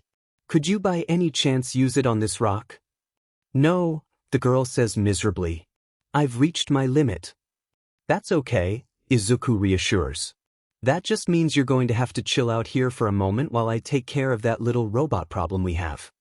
Wait, Izuku needs to destroy some of this thing's wires. To do that he needed to get to that panel on the thing's head, which was above the FING buildings. Gods, he was going to die. I'll be right back. You'll be just fine, don't worry. Izuku sprints to the nearest building. He'll have no problem scaling it. He's climbed up so many buildings at this point that it was child's play. Izuku then runs across the building towards the zero-pointer. Izuku pauses a moment, assessing how far he'll need to jump to land on this thing and if it was even possible to jump that far. I can make it, Izuku says, flapping his hands a little before cracking his knuckles. Then he sprints towards the robot and leaps. He lands hard on the robot's shoulder, and pain shoots through his ankle and foot. God FNG, damn it. Izuku crawls quickly across the thing's shoulder and towards the panel on the thing's head. It rips the panel off. How he managed that? Izuku has no clue. But he also tore one of his nails might have dislocated a finger. Izuku pulls the vials of nitric acid and sulfuric acid he had gotten from Mina. Don't do this at home, kids, Izuku mumbles to himself before dumping the two acids together. He digs through his pocket until he finds his matches. He then digs around for the string before remembering he gave it all to Mina. He holds the nitroglycerin between his thighs as he lights the match. He places the nitroglycerin in the panel full of wires and shoves the match into the mixture. The reaction is instantaneous. The nitroglycerin explodes, sending Izuku flying backwards into the build. Izuku, luckily, is sent through glass and onto the, thankfully, stable floor of the building next to the zero-pointer. Izuku sits up just in time to see the zero-pointer crash into the building opposite of Izuku. Izuku grinds and cackles. You beach butt robot. Izuku flips off the robot, which is probably the only reason he noticed how burnt his hands are. Oh shit, I look like Dobby. Izuku groans, staring at his hands. No. Izuku stands up, a frown on his face, and if he was being honest, it probably looked more like a pout. He quickly makes his way downstairs, pretending that he doesn't trip way too many times. He sprints over to the girl who was now sitting beside the rubble rather than under it, which was quite honestly a relief. Hey! Izuku calls, running over to her. You okay? The girl startles, look up at Izuku. I feel like I should be asking you that, she mumbles, sounding scared. Izuku scoffs and waves her off. He ignores the fact that he had blood dripping down his hands. I'm fine, Izuku reassures. Nothing you need to worry about. How's your ankle? It's definitely broken. Well, I'm sure. It's all over. Present Mike voice cuts through the air as loud as ever. As I was saying before the loud banana interrupted, Izuku smiles as a small giggle escapes the girl. I'm sure UA has recovery girl out here all ready to heal any injuries, so you shouldn't have to worry about the ankle for too long. It'll all be okay. And as if on cue, recovery girl hobbles over to them. She smiles at them. What are the injuries? She has a broken ankle. Izuku jabs a finger at the brown-haired girl. I have third-degree burns on the palms of my hands and a sprained ankle. Oh dear. Recovery girl gasps. Have a seat, dear, and I'll heal you. Then I'll be right with you. Izuku takes seat, holding his hands on his lap. RG kisses Izuku's forehead and Izuku immediately feels exhausted. He slumps forward, slightly fighting to keep his eyes open as recovery girl wraps bandages around both of his hands. Have some gummy bears, dear. RG beams, placing a small bag of already opened gummy bears in Izuku's lap. Izuku immediately starts eating them and watched as RG heals the brown-haired girl. Scrumptious. Izuku mumbles tiredly as he eats the gummies. We fight villains and stuff. Monday, 5:05 p.m. Karma. You know what? I've had a great day. Sure, the beginning was a little stressful, but at the end I got a shit ton of pent-up anger out and I feel like a weight has been lifted off my shoulders. It's a very nice feeling, you know? Scram, him. I'm glad you got to get some of your anger out. I got to watch teenagers pummel robots. And Evergreen completely annihilate the zero-pointer. Karma. Right, the entrance exam was today. Evergreen was there? Gremlin mummy. He's going to be in my class. CC lady. Yeah, Show straight up said, I want that green child in my class. Karma. It makes sense to call him a green child, but why? Gremlin mummy. Why shouldn't I? Evergreen would probably be annoyed at first but would find it funny later. Karma. Burnt chicken nugget. I know Evergreen well enough to know that is exactly how Evergreen would act. Wanna see some real speed beach? Sometime I forget you know Evergreen. Burnt chicken nugget. I probably know every vigilante that isn't in jail or rehab. At least in this area. Karma. I just straight up know every vigilante. I've had people outside of Japan contact Kuroshiro. I'm getting so much money that I can actually buy myself something other than an apartment and hot water. I'm blessed. I'm living the good life. Goggles, goblin, horse face, zebra, unicorn face, gorilla, dashing away, mouth, musical notes, frog face, One Piece swimsuit, alien monster, reminder ribbon, cat face, dragon, sparkles, cherry blossom. Chicken wings. You would be living an even better life if you stopped living in that shitty area of yours. Karma. I may be blessed. But I'm not that blessed. Hello Kitty. Mood chapter text. We fight villains and stuff. Tuesday, 4:25 a.m. Burnt chicken nugget. Karma. I need you to tell everyone here what you just said to that robber. Karma. I don't care what you think when I say this. I don't want you or your family to die. But I want you to be in a non-serious car accident where no one is injured but your car is wrecked forever. I want your roof to cave in and destroy all your things, but I want you and your family to be safe. Gremlin mummy. What put you in a bad mood? Karma. Beaches. Human polygraph. And who may beaches be? Karma. My mother. Wanna see some real speed beach? Oh she. Karma. She wants to come back into my effing life like nothing happened. All because someone told her I was making money now. I don't know who it was. But they gonna die. Bruh, I don't even know how she found me. I wasn't even home. Human polygraph. It's giving stalker. Karma. Really is. On another note. I'm crashing at your place for a bit. Burnt chicken nugget. Understandable. Stay as long as needed. Move in even. You're more than welcomed. Karma. I will happily take up that offer. Tuesday, 9:05 p.m. Karma. I did something embarrassing. I bumped into a mannequin and said, oh I'm sorry. And then I realized it was a mannequin and said, oh, sorry I thought you were human, before realizing I was still talking to the mannequin. Think I need some sleep. Screm, he him. Think you do too. Get sleep now. That's an order from you father. Karma. Yes sir 07. Human polygraph. Think might be more concerned that you agreed so easily. Karma. I'm tired as sheep man. Wednesday 9:05 a.m. Karma. Currently cooking with oil that looks dangerous. If no one comes from the future to stop you from doing it, is it really that bad? What if there's a grease fire? Karma. It's fine. I got a fire extinct. Extonken. Extenscheiding. And I fire jizz. Chicken wings. Not sure if you should reduce your meds or up them. Karma. When I'm stressed, I get more chaotic and do more crazy things. Gremlin mummy. So you're just constantly stressed. Karma. Yep. Free therapy. Karma. Should I add this to the list of topics for therapy? Karma. If you absolutely must. Free therapy. I must. Karma. You annoy me. You know that, right? Free therapy. I'm very aware. Karma. Good to know I make it known. That's on purpose. Free therapy. Guess so. Batman and Robin. Thursday 9:05 a.m. Karma. I need to ask you a question. Karms. Do you need my opinion right now? Preferably yes. Karms. Not to be rude. But make it quick, I'm currently in a meeting with some peeps. Kigo is going to be officially under now, Zashi, and my guardianship, and I would like to know.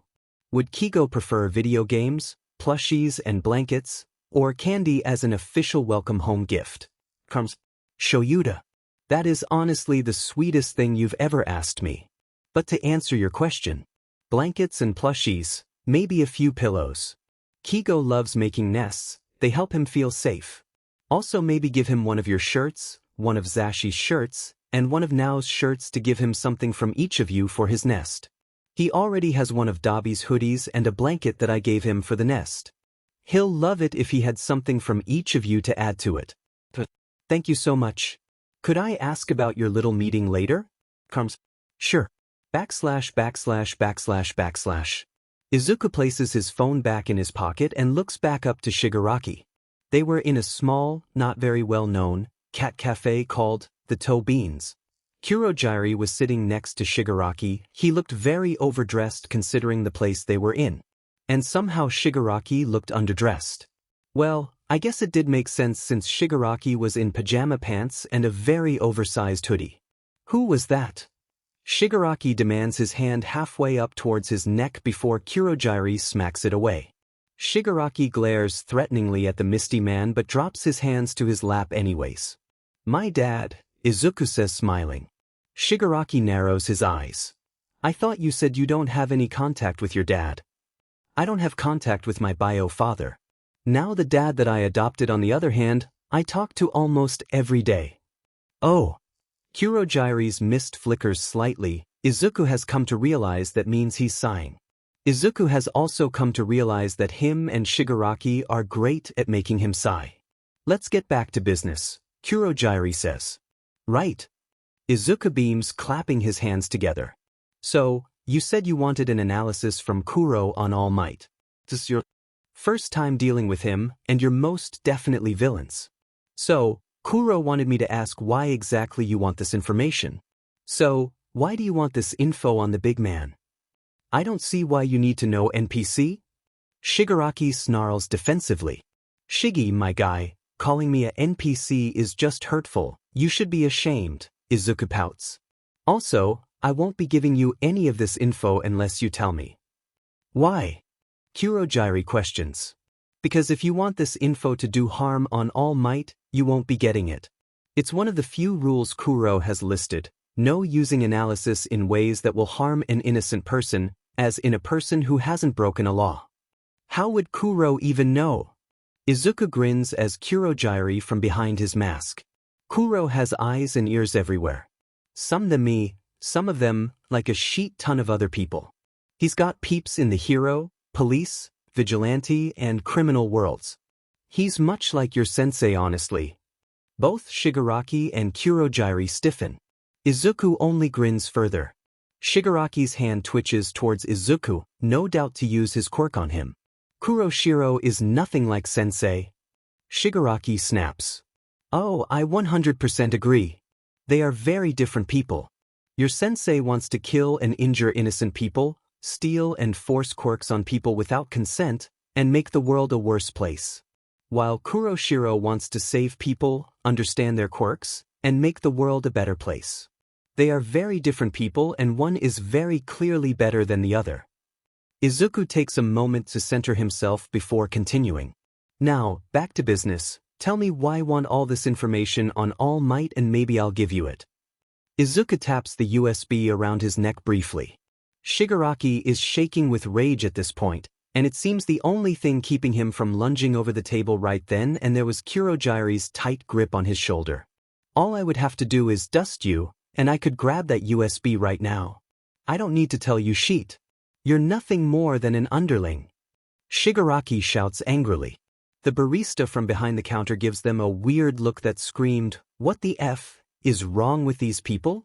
Izuku simply smiles and says, "He's just having a little bit of a tantrum. Don't mind us." Izuku then turns back to a fuming Shigaraki and a composed Kurogiri. "Look, Shigi-chan. Don't call me that, you beach. You look like you could be a good person. Sure, you also look traumatized and like you were manipulate your entire childhood. But you could totally be a good person. Some good old therapy and some solid, nice, influenced you could be at a god-tier level." Shigaraki stares at Izuku, mouth hanging open. Kurogiri closes it after a moment. "What the F is wrong with you?" Shigaraki demands, shell-shocked. "You are the weirdest of an NPC I've had displeasure of meeting. So, are you just going to keep ignoring my question? We would like the information to kill All Might," Shigaraki says, still sounding. Well, no way you're getting it then." Izuku beams. "Now, Shigi-chan, Kurogiri, If you ever wish to contact me about doing still illegal stuff but for a good reason, here's my number. I'm almost always awake so you can be I'll answer. Izuka drops a card with his number on before standing up and just leaves. That was fun. Batman and Robin. Thursday, 10:24 a.m. How did the meeting go? Carms. Not great. But I'm getting there. I honestly think I'm getting close to my goal of turning these villains to vigilantes. Why the hell will you meet with villains? Carms. They asked for an analysis on a hero. I did a background search on them, snooped around the underground and all that jazz. Learned who they were, and that they were totally going to use the analysis for no good. The meeting was mostly just a formality. Also, an intimidation tactic. Also wanted to see them because they've been trying to recruit some people I know, one of them is only 16, into their villain group. I'm hoping with enough persuasion that villain group can be a vigilante group. Good luck with that. Carms. I don't need luck, I'm awesome. Keep telling yourself that. We fight villains and stuff. Thursday, 10:45 a.m. Karma. Only guys, guess what? You're going to be so proud. CC lady. What? Tell us now. Karma. I was self-confident and talked nicely about myself. Chicken wings. Seriously? Yeah, Karma. CC lady. I knew you could do it. Wanna see some real speed? Good on ya, man. Denim daddy. Congratulations, Karma. Gremlin mummy. Good job, Carms. I'm proud of you, kid. Burnt chicken nugget. You rockman. Bugs Bunny. Yeah, shorty. Mature human torch. Good job, Karma. Sniper no sniping. Good on ya, man. Diggy diggy mole mole man. I knew you could do it one day. Screm, he him. I'm so proud of you, Karma. Now wants you to know he's proud of you too. Karma. Oh my gosh, Sparkles. Who knew being nice to myself would make me so happy? The devil from the Bible, smiley face. I do believe everyone knew that, Karma-kun, smiley face. Karma. MG, I'm literally so happy. Karma attached an image. The image is of the bottom half of Karma's face. He had a bright, wide smile on his face. His hand was just barely in frame as he made a peace sign. / Laffy taffy. No, but seriously, your smile is contagious. Screm, he him. You smile is so sweet. Karma. Give me a moment to just cry. Y'all are so nice. Hello, kitty. Bruh. You deserve all the kindness. Karma. Truckers. Chicken wings. Beaming face with smiling eyes. Just dance. Saturday, 4:05 p.m. Alien Queen. I got my letter. A Pygernane Fakenfakensna. Gian smiling face with heart eyes, smiling face with sunglasses, grinning, squinting face, winking face with an. Copyrights. Me too. Alien Queen. I see you? Babe? Gremlin Core. Got mine. I was just waiting for you guys to get yours before I open mine. Good vibes only. Ah. Zuzu, you're so sweet. But hurry up and open them. I want to know what classes you guys are in. Copyrights. I shall narrate my feelings as I watch this thing. Holy if, it's all might. Copyrights attached an image. The image is shaky and blurry, but you could easily make out the unmistakable image of All Might's red, yellow, white, and blue figure. / I got a 94.5 on the written exam. And an amazing 45 villain points and 32 rescue points, total 77. Which puts me at second place losers. I'm in the hero course. Ahafeonfgwaflow. Class 1B. Alien Queen. Slay I 90 on the exam. Thank you, Izuka, my lord and savior, for helping me study. And then I got 37 villains points and 37 recu points. That's 74 total, I believe. That puts me in third place. I'm in class 1 hero course. We're both in hero course, Nito. We're the bomb. We slayed that F dragon. Good vibes only. Oop oop. Zuzu. Results now. Gremlin Core. Holy F, you sheet man. I did so much better than expected. I got 99.8 on the written exam. Good vibes only. Holy shit. I think that's the best anyone's done. Copyrights. Why'd you get that point 2 taken off? Gremlin Core. I spelled fire extinguisher wrong. Good vibes only. You still spelled it wrong. Gremlin Core. I'm aware. I've been typing it as anti-fire jizz for a very long time. I ended up just crossing fire extinguisher out and putting anti-fire jizz in the end. It cost me 0.2 points, but my teachers are shitty and so is my spelling. Alien Queen. It's spelled extinguisher. Gremlin Core. IF know that now. Maybe you should have told me that before. Good vibes only. You can't even say extinguisher right. I don't expect you to spell it right even if we spell it out for you multiple times. Gremlin Core. Go be a beach somewhere else. Copyrights. What about the practical? You never said your results. Gremlin Core.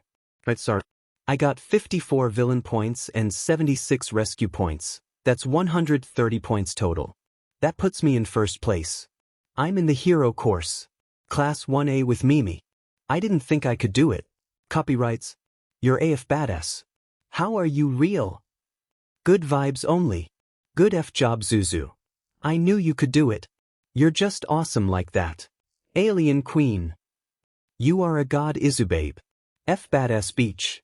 I feel like I should be worshipping the ground you walk on because of how powerful and smart and determined and F awesome you are. Gremlin Core. Guys stop. Copyrights. You know what? Copyrights changed Just Dance to Zuku's worshippers plus Zuku. Gremlin Core. You guys are too much. I need to go cry from joy. I'm going to go talk to my brother and roommate. Good vibes only. Hold up. Brother and roommate? Alien Queen. New Izu lore just dropped. The Three Musketeers of Heroism. Saturday, 4:45 p.m. Guys. Klagschklunfjmjfap. Poet. What? Are you okay? Told you. Do I need to, kitchen knife? What? I got into UA. Poet. I knew you would. Told you. F yeah. What course? Hero course. Class 1 it. Told you. Holy shit, my Borthers in that class. What place did you get in the entrance exam? First. Can you believe it? I sure can't. I got 54 villain points and 76 rescue points. That's 130 total. Poet. Dude, you are literally the best. I'm so proud of you. I'm proud of me too. Told you. That class 1A and Aizawa's class. Well shit. I'm screwed. Poet. Dad wouldn't kill you. You'll be fine. It's not him killing me that I'm worried about. It's the stare of judgment.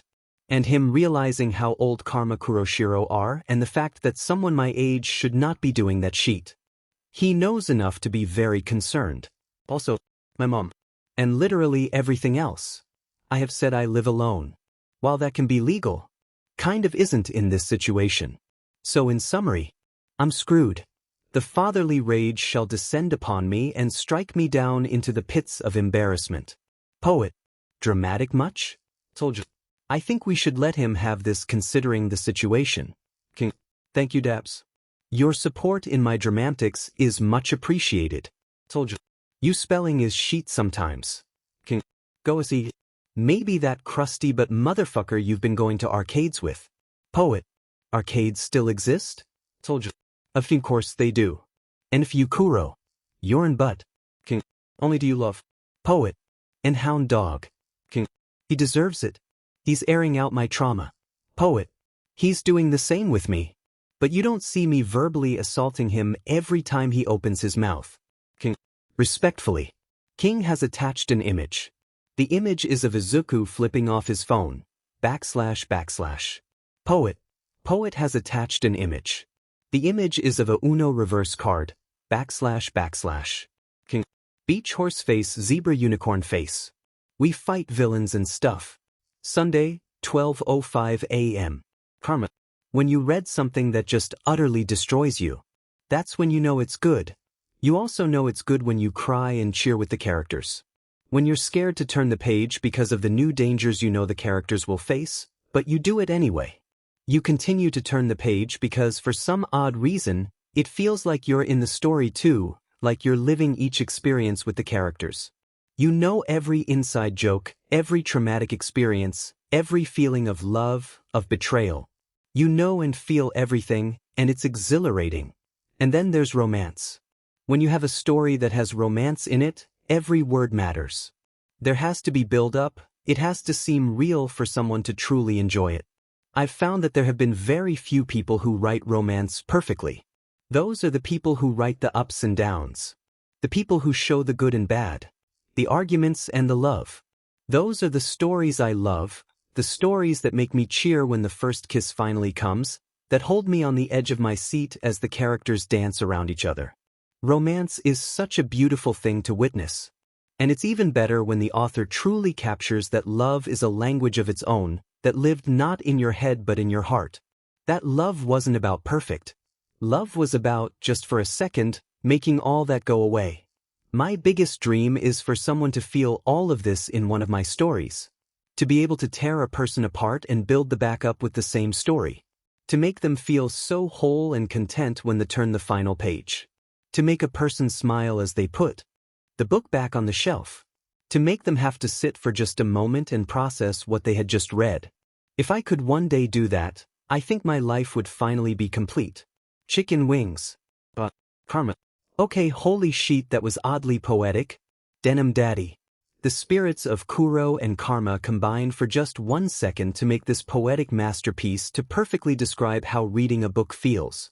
Burnt chicken nugget. Genist, you are so correct because neither could have written that on their own. Gremlin Mummy. Why do I get the feeling this was written after binge reading a book and not stopping to sleep? Karma. Because it was chapter text. The first day of school. The most horrid creation the gods ever made. Right after high school itself, that had to be the worst. Don't get Izuku wrong, he loved learning. Sitting down at his computer typing out search after search on a new topic he was interested in was simply the best. And walking through the library by Dab's house as he continued to pull out books he wanted to either read or borrow were some of the highlights of Izuku's exhausting life. But school, that was, as he said before, the worst. Having to sit still all day, not allowed to get up as the teacher droned on and on about something Izuku already knew was just torture. Also, having someone else teach him stuff was just awful. He hated having people see him do something he hadn't yet perfected, made him feel sick. The idea that they would judge him or laugh at him if he made a mistake had his anxiety spiking through the roof. He gets that that's what school is for, to learn and to make mistakes. But Izuku couldn't bear it. So, he researched and taught himself every subject he had in school, then went to class and pretended not to know anything. It was the only way to make him sane. And sure, it made him utterly bored in class, but it was worth it not to feel the anxiety and embarrassment strong enough to make him sick. Izuku takes a deep breath and shakes his head, clearing his head. He looks up at the sleek and shining building that was UA. For some reason, standing here now is much more terrifying than it was when he was going to take the entrance exam. Maybe it was because Mina and Nito weren't there by his side, or maybe it was because he was a quirkless teen about to walk into the class 1A of UA High School. Oh boy, if the kids from middle school could see him now. He honestly didn't want them to see this, they'd probably kill him. Izuku takes one last deep breath before taking a step forward. Another and another. Izuku doesn't waver as he walks, doesn't pause even as he weaves through students as they too get to class. Izuku gets in front of the classroom door and just stands there, an exhausted look on his face. The door is huge. Is it even possible to open this thing? Izuku sighs, braces his hand on the door and pushes it open. Izuku freezes mid-step into the classroom. Sizzles and pops reach his ears and Izuku cringes into himself. Slightly. Of course, Bakugo was in his class. He was Bakugo, why wouldn't he? He had the perfect quirk, perfect grades, and perfect attendance. Sure, those were about the only things he was perfect at, but whatever. Izuku hadn't even considered the fact that Bakugo Katsuki would be in his class. Thoughts of being in the same class as one of his best friends, and in the same school as his other two best friends and his brother, had filled his mind, pushing everything else out of his mind.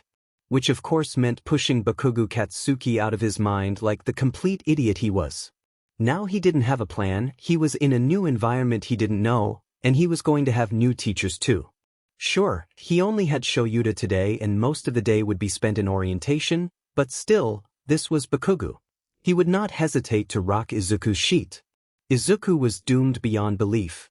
If Bakugo didn't get to him while in school, he sure as hell would after. Probably on the walk home. He would most definitely try to corner him to have a private talk. Maybe if he was lucky Izuku could sprint home and Kacchan wouldn't be able to keep up. Izuku has gotten much quicker over the past year or so. He could also call Dabi to come pick him up. Dabs would most likely be more than willing to do that. Or Izuku could just get it over with and jump out of one of UA's many windows. Honestly, that last one was more than tempting. And was also probably the easiest.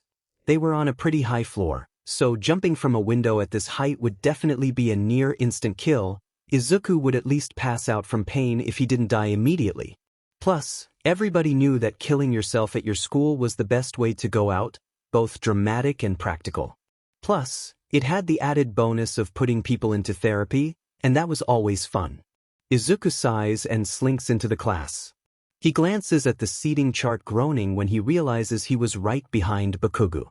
Splendid, the jumping out the window option was getting more and more tempting by the second. Izuku is somehow able to drop into his seat without Bakugo even noticing, probably due to the angry blueberry with glasses yelling at him for cussing and having his feet up on his desk. Izuku would probably be laughing if he didn't know that would get him instantly killed. Izuku quickly pulls out his phone and hunches into himself. Teletubbies. Bakugo is in our class. Say the word. I acid his face off. Mina. Mina, yes. I'm almost there. Tell me if I need to start running. Start running. Someone is looking at me, not Kacchan, and they look like they want to talk. Save me please. It's the girl I helped at the entrance exam. She seems nice. But I don't want to talk to her. I don't want more friends. Mina, please. How is it possible you are one of the nicest people but also hate people? Are you running? I'm running. I'm in the room. I can see you. Mina beams at Izuku. From the door to the classroom. She weaves through the chairs, practically shoves the brown-haired girl out of the way. Mina launches herself at Izuku and hugs him tightly. Hey babe. Mina beams. Hi. Izuku mumbles. Thank you, you angel on earth. You are my savior. I am forever in my debt. You have saved me from social interaction with a new person. I love you so much. Mina laughs lightly and pulls away from Izuku, making a heart with her pointer and middle fingers. Love you too. Izuku smiles softly, slumping in his seat slightly as his eyes flutter around the room. He shifts uncomfortably at all the people in the room, all the new people in the room. This was going to be hell. And it's just going to get worse when everyone in this room learns he's just a quirkless weakling. God, he was doomed. Izuku cracks his knuckles and wrings his hands together harshly. Mina gently pulls his hands apart and holds them in her own. She squeezes them lightly. Don't worry about all the new people, Kay? She says, releasing his hands and booping his nose good-naturedly. You're going to be just dandy. Soon enough they won't be so new. They'll be also everyday facets of your life. Don't overwhelm yourself on the first day. Izuku sighs and drops his head onto the desk. Why are you so good at this? He questions softly. Because I'm friends with you and you overwhelm yourself way too much. Izuku winces. Sorry you have to deal with it. It's not something I deal with, Mina says, rolling her eyes and smacking the back of Izuku's head. It's something I do because I care about my friends. Izuku lets out a breathy laugh. Izuku pauses a moment and looks towards the door when he feels familiar eyes on him. Izuku stares dumbfounded at the door to the classroom. What the f***ing hell? Why in the world was Shoyuta cosplaying a giant yellow caterpillar? Izuku and Shoyuta lock eyes and stare into each other's souls. Shoyuta brings his fingers to his lips, signaling for Izuku not to tell. Izuku nods slightly and turns to Mina. Why don't you get to your seat before the teacher comes? Izuku suggests. You don't want to get in trouble. Oh yeah, Mina says brightly. She shoots him finger guns as she walks to her seat. You're genius, babe. Izuku sighs and leans back in his chair, watching as Shoyuta slowly inches into the room. Okay, he knows the man is weird, but what the F is he doing? He's totally telling Dabs and Kay about this later. Maybe he could even hack UA's security cameras to get video proof. They would find it hilarious. And while he knows he couldn't use this as blackmail against the man himself, because we all know he had no shame and wouldn't give two sheets, Izuku could totally use this for his own amusement. Diamond dude, someone to Izuku right says odd. It's only the first day and you already have one of the babes all over you. She's a hot one too. You're so lucky.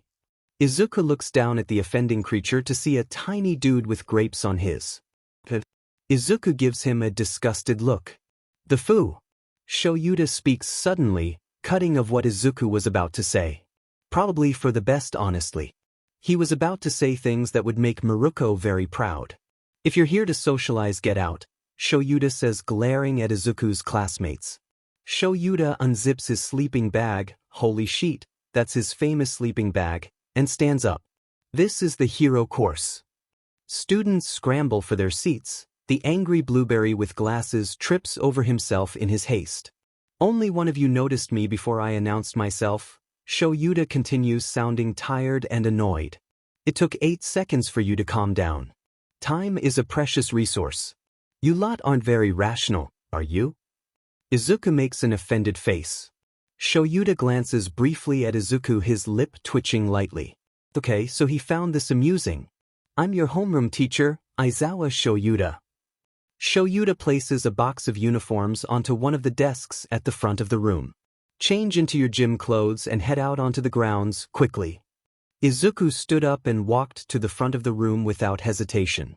He quickly grabs a uniform with his name on it and leaves. Mina's close behind him. He turns slightly towards her, tucking his uniform under his arm and mouths, "Be quick." She smiles and nods at him and quickly grabs her uniform as well. Izuku is already changed and leaving by the time the rest of the class starts trickling into the locker room. Izuku sighs and shakes his head. Shoyuta had told them to be quick, yet the rest of the class was taking their sweet time.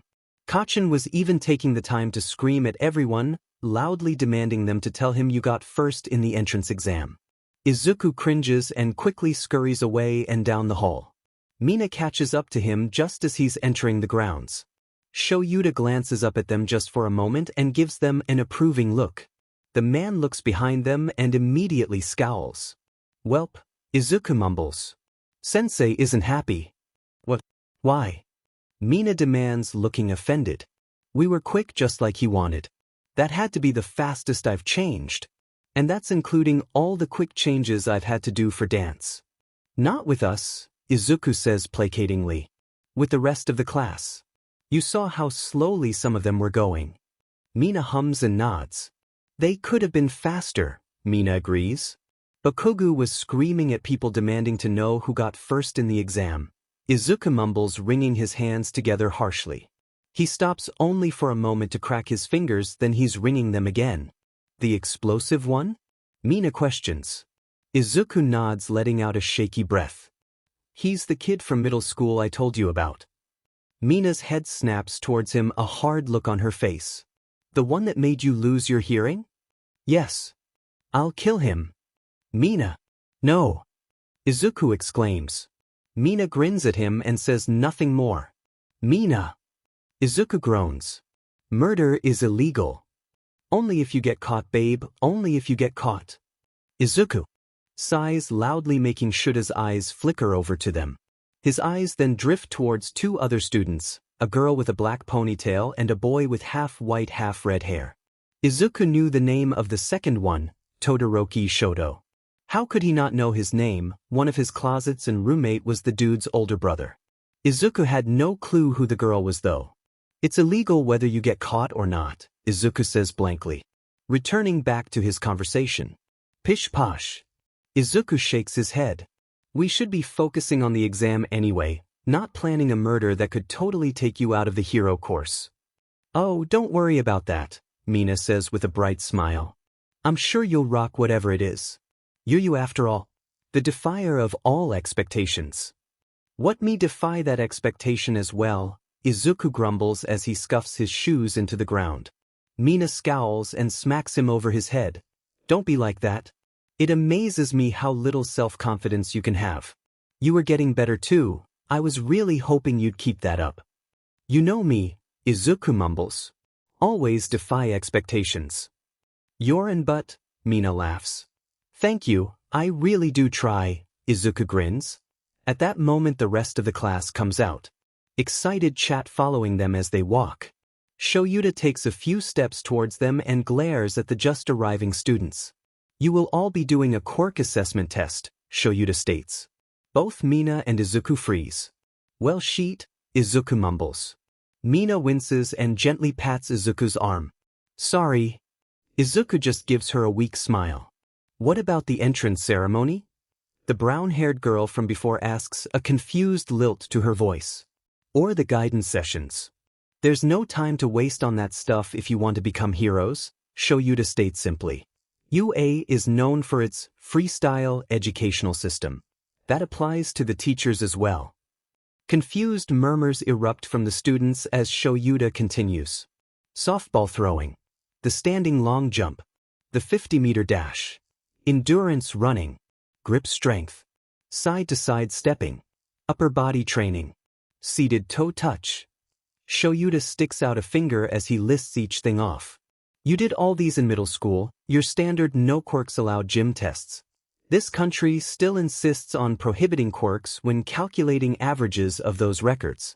It's not rational, they're only just procrastinating. Shoyuta grabs a ball from the box next to him and scans the student. His eyes stop on Izuku. Me. Izuku is violently shaking his head before the man even finishes speaking. Bakugu, Shoyuta changes easily. How far could you throw in middle school? Bakugu confidently walks towards Shoyuta. 67 meters, he says. Great, Shoyuta says blankly. Now try it with your quirk. Do whatever you want, just don't leave the circle. Give it your all. Bakuga grins, catching the ball easily when Shoyuta tosses it to him. He stands in the circle and pulls his arm back, a slight mad look on his face. He tosses the ball through the air. A loud explosion sounds out at Bakugu screams, "Die!" Izuku flinches back and away from the explosion, accidentally elbowing Mina in the side as he does. Mina grabs his arm with a yelp. Dimin. You got bony elbows? Mina shouts. I do not, Izuku grumbles, stepping closer to Mina and away from Bakugu. Sure. A small beeping draws Izuku's attention back towards Shoyuta. It's important for us to know out limits, Shoyuta says, turning the screen of a device in his hand towards the student. The screen showed 705.2 meters. That's the first rational step to figuring out what kind of heroes you'll be. Excited shouts ring out between the student. Mina grins and determined look on her face. Izuku tries to match her determination but couldn't quite lose the dread pooling in his gut, couldn't quite quiet the voice in his head saying he was doomed. This is awesome. So, we can use out quirks for real? Man, this course is great. This is going to be so much fun. Shoyuta gets a dark look on his face as he watches the excited students. Fun. Shoyuta says slowly. You're hoping to become heroes after 3 years. And you think it's going to be all fun and games. The quiets everybody down. The students shift uncomfortable as they stare at Shoyuta. Right, Shoyuta says. The one with the lowest score across all events will be judged hopeless and will be expelled. Shoyuta grins at them evilly, all teeth. Your fate's in your hands. Welcome to UA's hero course. Shouts of outrage and horror ring across the grounds. What? The lowest score will be expelled? It's only our first day. Brown-haired girl shouts. Even if it weren't, that's totally unfair. Shoyuta scowls at them. Natural disasters, highway pile-ups, rampaging villains. Calamity is always right around the corner. I'd say Japan has plenty of unfairness. Izuku's never heard a truer statement. Izuku gently rubs the scars scattered across his arm and under his sleeves. Not having a quirk wasn't fair. Being bullied wasn't fair. Your childhood friend slowly making you go deaf isn't fair. Nothing in life was fair. Ever. You just had to deal with it, even when everything in you screamed to give up. Heroes are the one who correct that, Shoyuta continues. If you were hoping to spend your evening hanging out at the mall, hate to tell you, but for the next 3 years UA's going to run you through the ringer. Use your strength to overcome it all. Shoyuta crosses his arms over his chest, giving the student a look Izuku couldn't quite figure out. The demonstration's over. Now it's time for the real thing. The test seemed easy enough, though definitely easier for the students with quirks.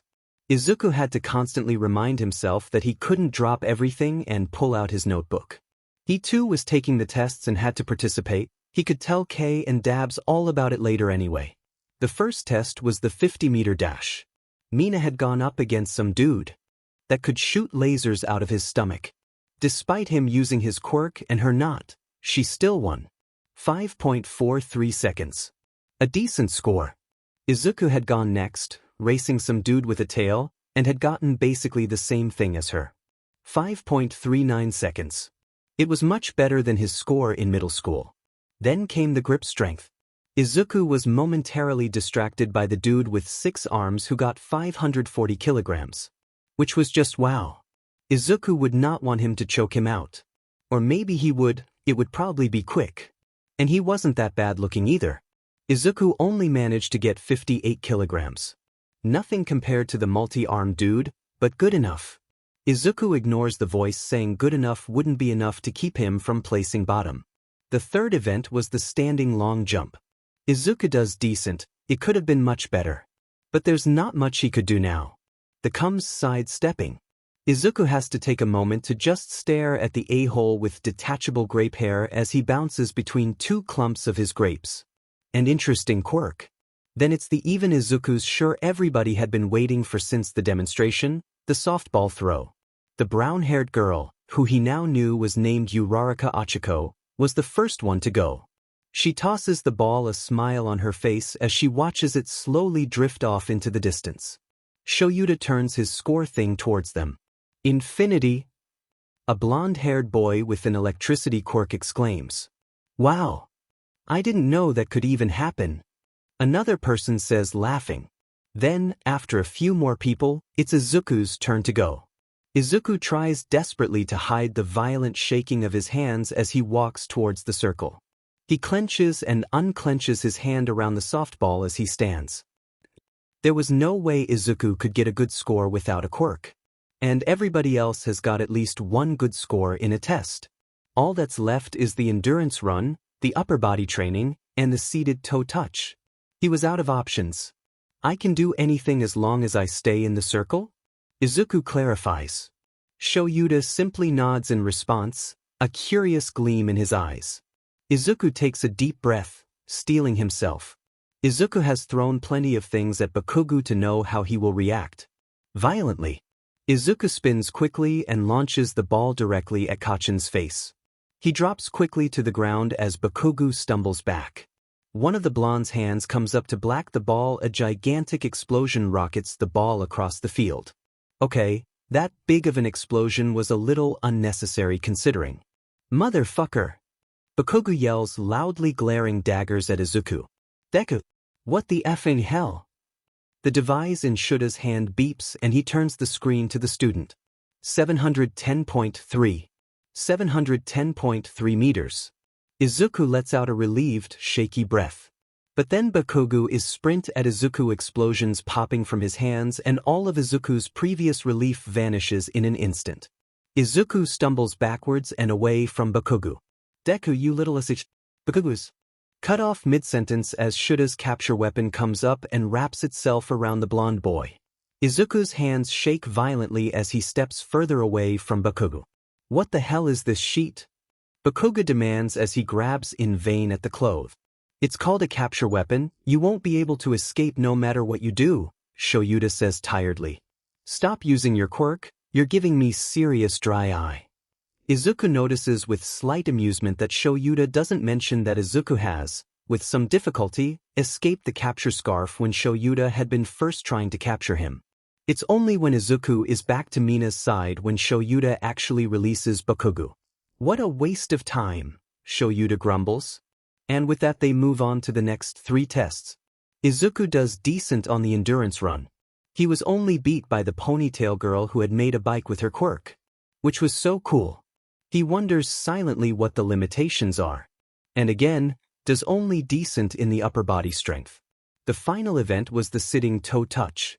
He and Mina are obviously the best to do that one, bending forward and reaching past their feet with ease. After sitting in that position for a few more moments, Izuku unfolds himself and rolls onto his stomach. He pushes up onto his hands and reaches backwards towards his feet. Mina laughs loudly when she sees reaching for his toes but bending in the opposite direction. Izuku laughs as well as he unfolds himself. It's only then that Izuku notices all the eyes on him. He blushes bright red and stares at the ground. Nobody says another word as they walk towards Shoyuta for their results. Time for the results, Shoyuta says dully. Your total scores simply reflect your performance in each of the events. Explaining it would be a waste of time, so I'll just show you the full rankings. Izuku lets out a breath and slumps into Mina. 9th place, he had gotten 9th. Mina was just below him at 10th. Then in last was someone named Mineta Minoru. Beside them the grape-haired dude bursts into tears, so Izuku makes an educated guess and assumes he's Mineta. Mineta, Shoyuta says, glaring at the boy in question. I have deemed you unfit to be in the hero course. You will report to the principal's office immediately. Mina ignores Mineta as he runs away sobbing and turns to Izuku. A bright smile was plastered on her face as she holds her hand up for a high five. Good job, babe. I knew we could do it, she exclaims. Izuku smiles and high-fives her. Yeah, we did great. ////. Kigo didn't think it was possible for him to be this awkward and quiet. But, after stumbling through his introduction to Class 3A and 3B, he was in absolutely no mood to embarrass himself further. He was honestly regretting his choice to actually go to a school instead of just taking online classes and only going into UA to keep his training up. Who knew the whole being a teenager thing would be this hard? Izuku should have warned him. Kigo frowns, tapping his fingers on his thigh as he listens to the 3A and 3B students speak amongst themselves. Endeavor had said they could do whatever they wanted until the bell signaling they could go home rang. Kigo honestly wished he didn't and just kept talking. It would be much better than sitting in total social isolation. God's FING, damn it. He was the Hawks, the hero who was literally the most social of social. He was trained to be better than this. Honestly, it probably wasn't all his fault. The other students seemed like they didn't even want to look at him, instead creating a giant circle around him. He'd like to say again, this teenager thing was hard. NG looked just about ready to come over to Kigo to give him at least one person to talk to when 3 students broke into the bubble surrounding Kigo. Kigo eyes them warily. There were 2 boys and 1 girl. The girl was practically skipping towards Kigo. Her shoulders pressed down and slightly back, giving her a regal look. She was noticeably shorter than her 2 companions, probably 160 centimeters if Kigo had to guess.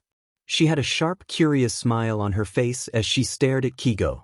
Her arms were clasped behind her back. Her periwinkle hair was long, reaching down past her hips and to her knees. Her blue eyes were filled with curiosity, and Kigo could see all the questions she was waiting to ask. It reminded Kigo of Izuku every time he saw a cool new quirk. One boy and standing tall and proud, grinning kindly at Kigo as he walked towards him. He showed his confidence with every step. He walked with purpose and strength. Kigo was reminded of All Might. The boy even looked like he could be a younger All Might. Blonde hair that was styled neatly, kind bright blue eyes, and a permanent smile. And while he didn't have All Might's height, standing at about 180 centimeters, the way he holds himself makes him look much taller than he was. The final boy was hunched in on himself, eyes casted down to the floor and hands shoved in his pockets. Anxiety, perhaps. Kigo remembers seeing Izuku act like this around people when he wasn't in his vigilante gear. Except Izuku just looked tired and annoyed rather than straight up nervous and scared. The boy was nearly the same height as the other boy, just a few centimeters shorter. He had spiky indigo hair that fell down in front of his eyes. His eyes matched the color of his hair perfectly. If Kigo was right, these three had to be UA's famous Big Three.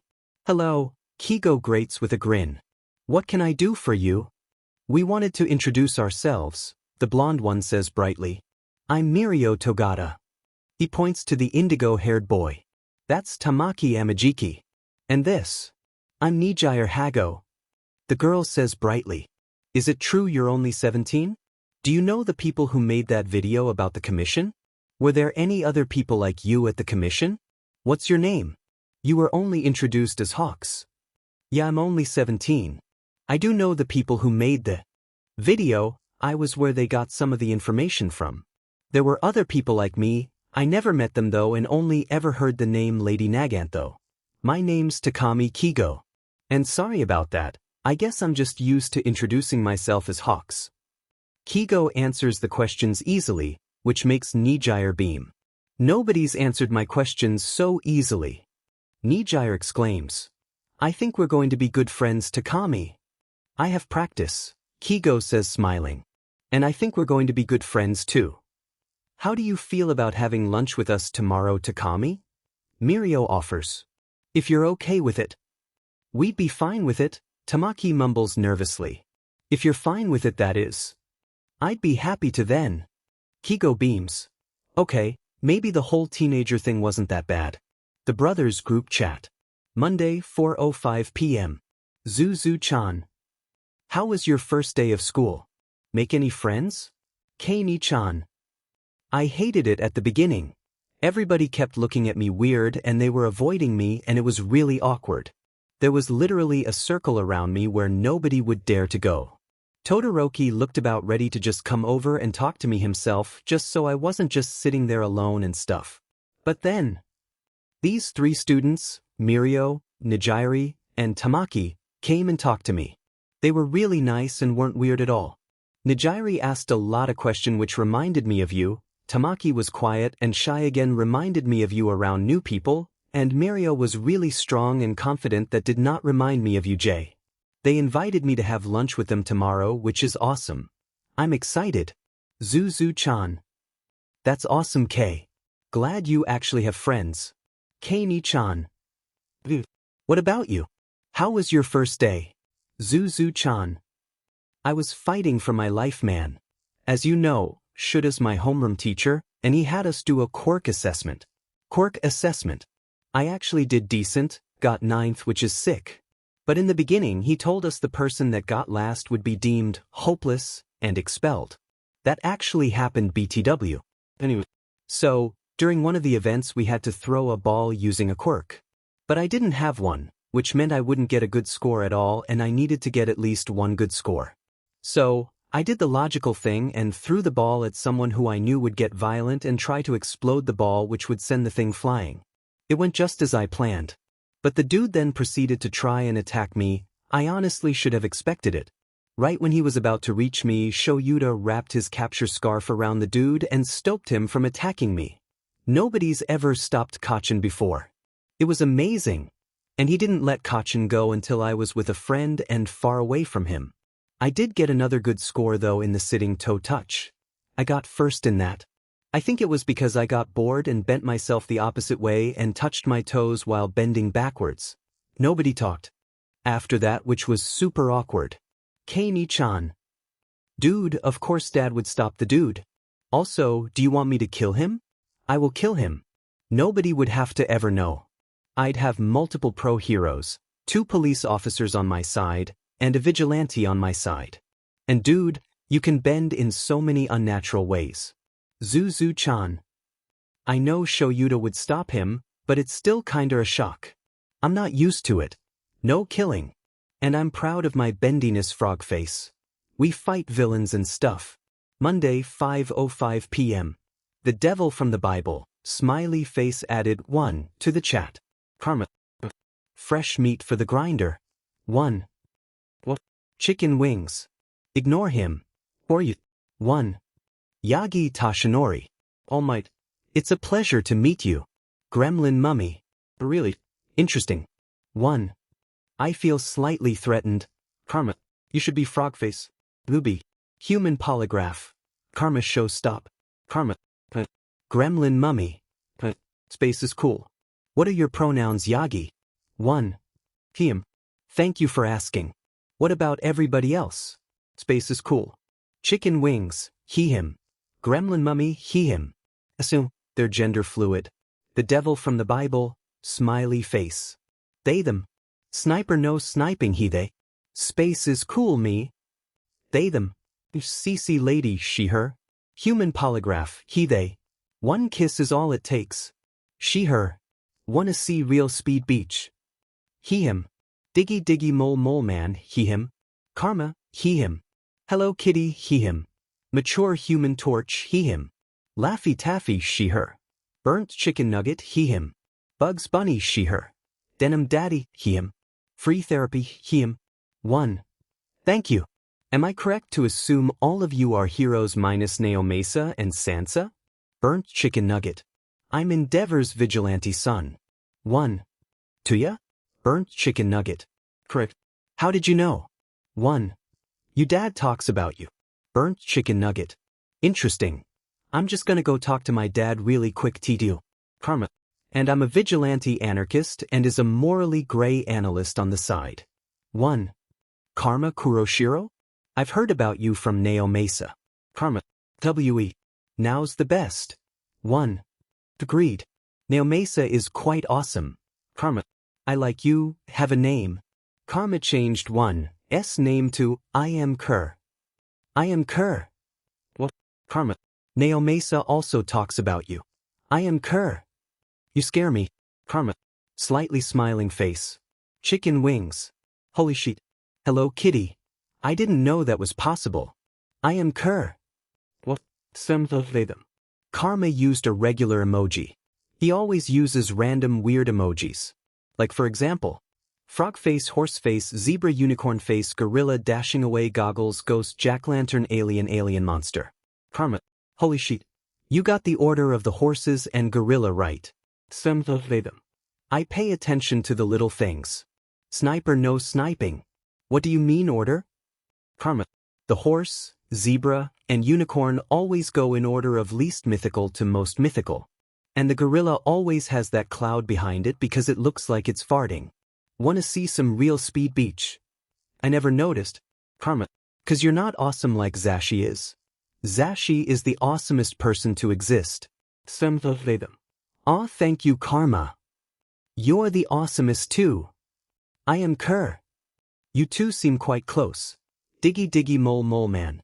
Because there. Hello kitty. There's certain relationships in this chat. You already know Dabi and Endeavor are son and father respectively. Well, Hizashi, Shoyuta, and Neo Mesa are Hawks and Karma's parents. Hawks and Karma are brothers. Dabi, Hawks, and Karma are best friends.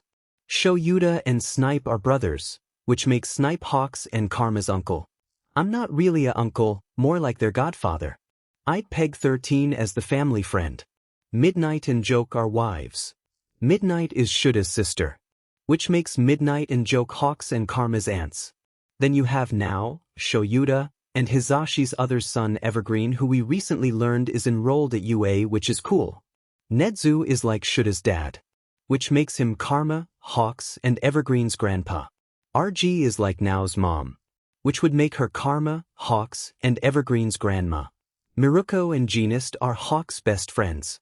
Power Loader is just around, nobody knows his relationship with anybody.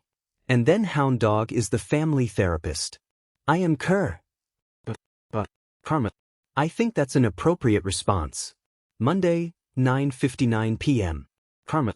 I am barely resisting the urge to use all my money and buy an entirely new wardrobe. Burnt chicken nugget.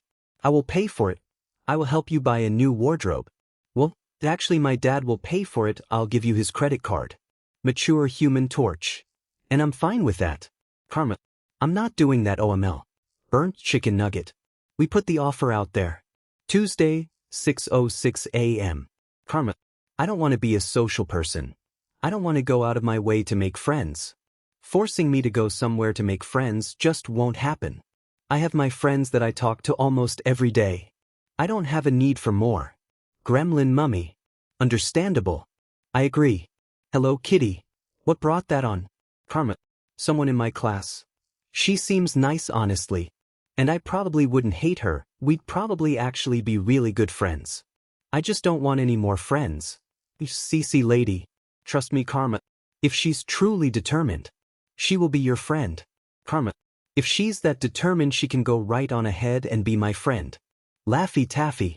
That's good enough I guess. Chapter text. Izuku's second day of school was honestly going quite great so far. He got to see some awesome heroes, eat some of Lunch Rush's food, and got to see some of the heroes in the group chat as well. He also got to eat lunch with Kento, Nieto, and Mina too, which just made the day even better. And then came the subject everyone was waiting for. Hero basic training. Out of the corner Izuku could see Mina bouncing up and down in her seat slightly, a grin plastered on her face. Every now and again she would turn in her seat and give Izuku an excited look. Izuku couldn't stop himself from grinning back at her. Then, All Might came crashing through the door. I am here. He shouts leaning forward and using the door frames to keep himself up. Coming through the door, like normal. Excited shouts ring through as All Might walks to the front of the classroom. Izuku pressed shaking hands into his thighs to stop himself from flapping them. He grins brightly and watches with awe as All Might began explaining what they would be doing in class. Sure, Izuku had talked to All Might in the group chat and knew his civilian name, but it was still All Might. No matter how many conversations Izuku has with the man, it's hard to take away that childlike awe Izuku had when he saw him. Hero basic training. All Might says grinning at the class.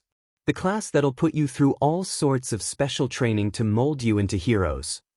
It was amazing and not shocking at all how easily All Might caught and kept the class's attention. While Shoyuta kept the class's attention with intimidation and fear, All Might kept it with their awe. No time to dally. Today's activity is battle training. Oh shit.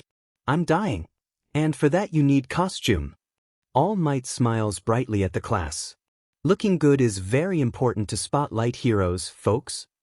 Put theses on and come out in the ranks you got yesterday. / Izuku's costume was perfect. He expected nothing less when Kento said he was helping make it, along with Mina's and Nieto's. It was very clearly favoritism and Power Loader complained about it for 30 minutes in the group chat. Izuku had never laughed harder. Izuku's costume had a red and black color scheme and the design, while a little fancy, was simple and practical. He had a plain black skin-tight, turtleneck, tank top that was making him realize just how much muscle mass he had gains. Attached to the tank top was a hood that cast a very nice shadow over Izuku's face. The inside of the hood was a very dark blood red color. Armor was built into the tank top, covering his stomach, chest, and back. Armor also covered almost all of Izuku's forearms and attached to a pair of black gloves. On the gloves' knuckles and joints were red detailing, the same red as the hood.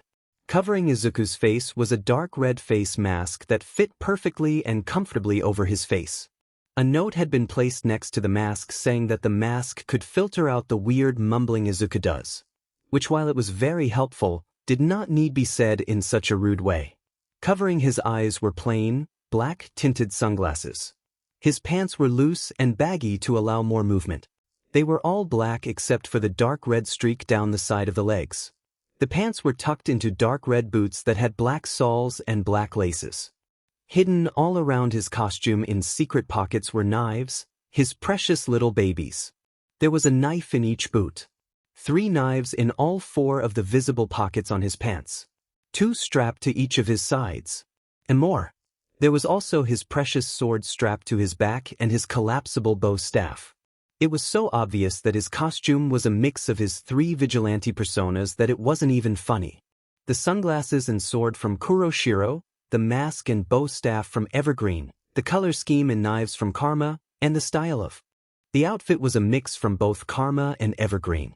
If this didn't clue the UA staff into who he is going to lose all faith in Japan's top heroes. Babe! Mina shouts when she is Izuku. You look awesome, holy sheet. Mina was wearing a cyan and purple crop top, turtleneck.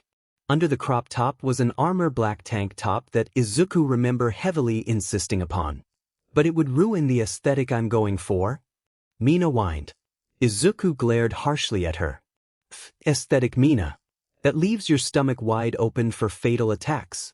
Villains don't give a shit when they see a weakness that use it if they're smart. Mina didn't argue after that.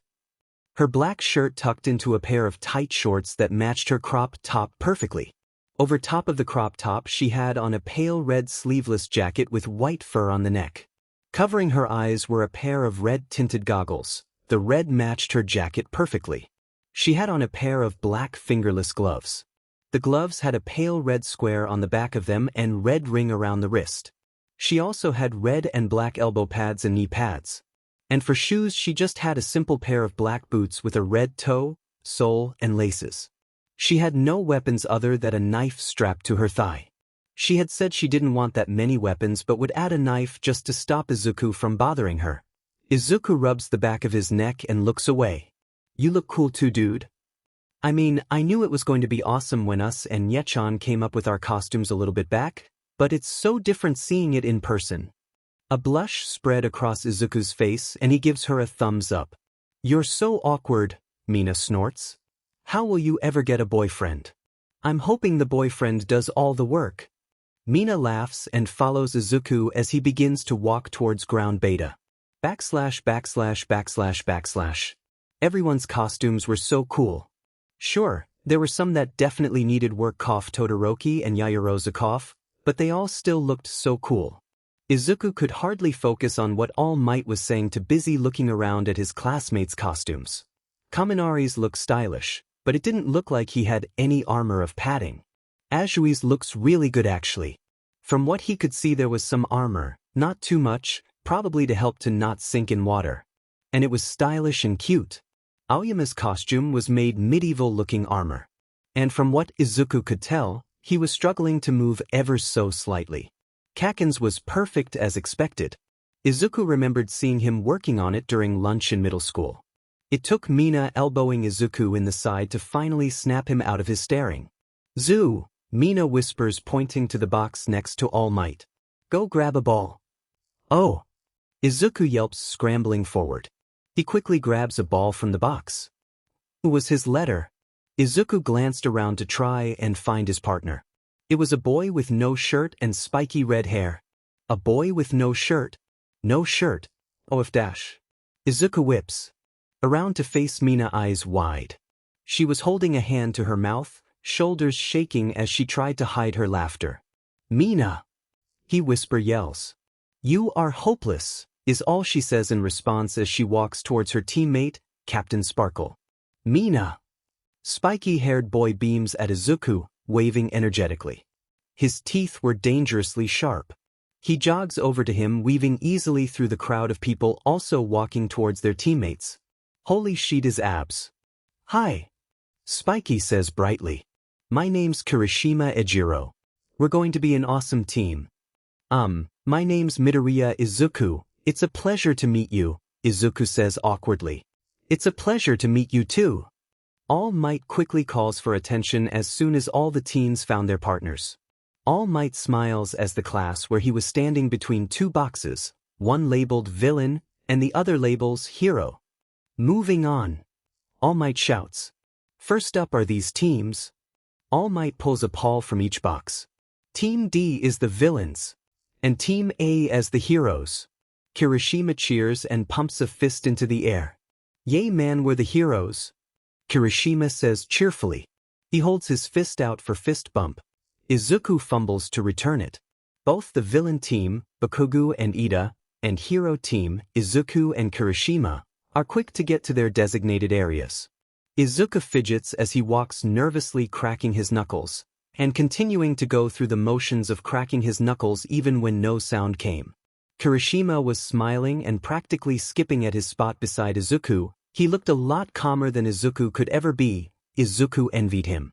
So, Kirishima says, leaning against a wall. Got any plans? I heard you're really smart. Izuku laughs nervously and rubs the back of his neck.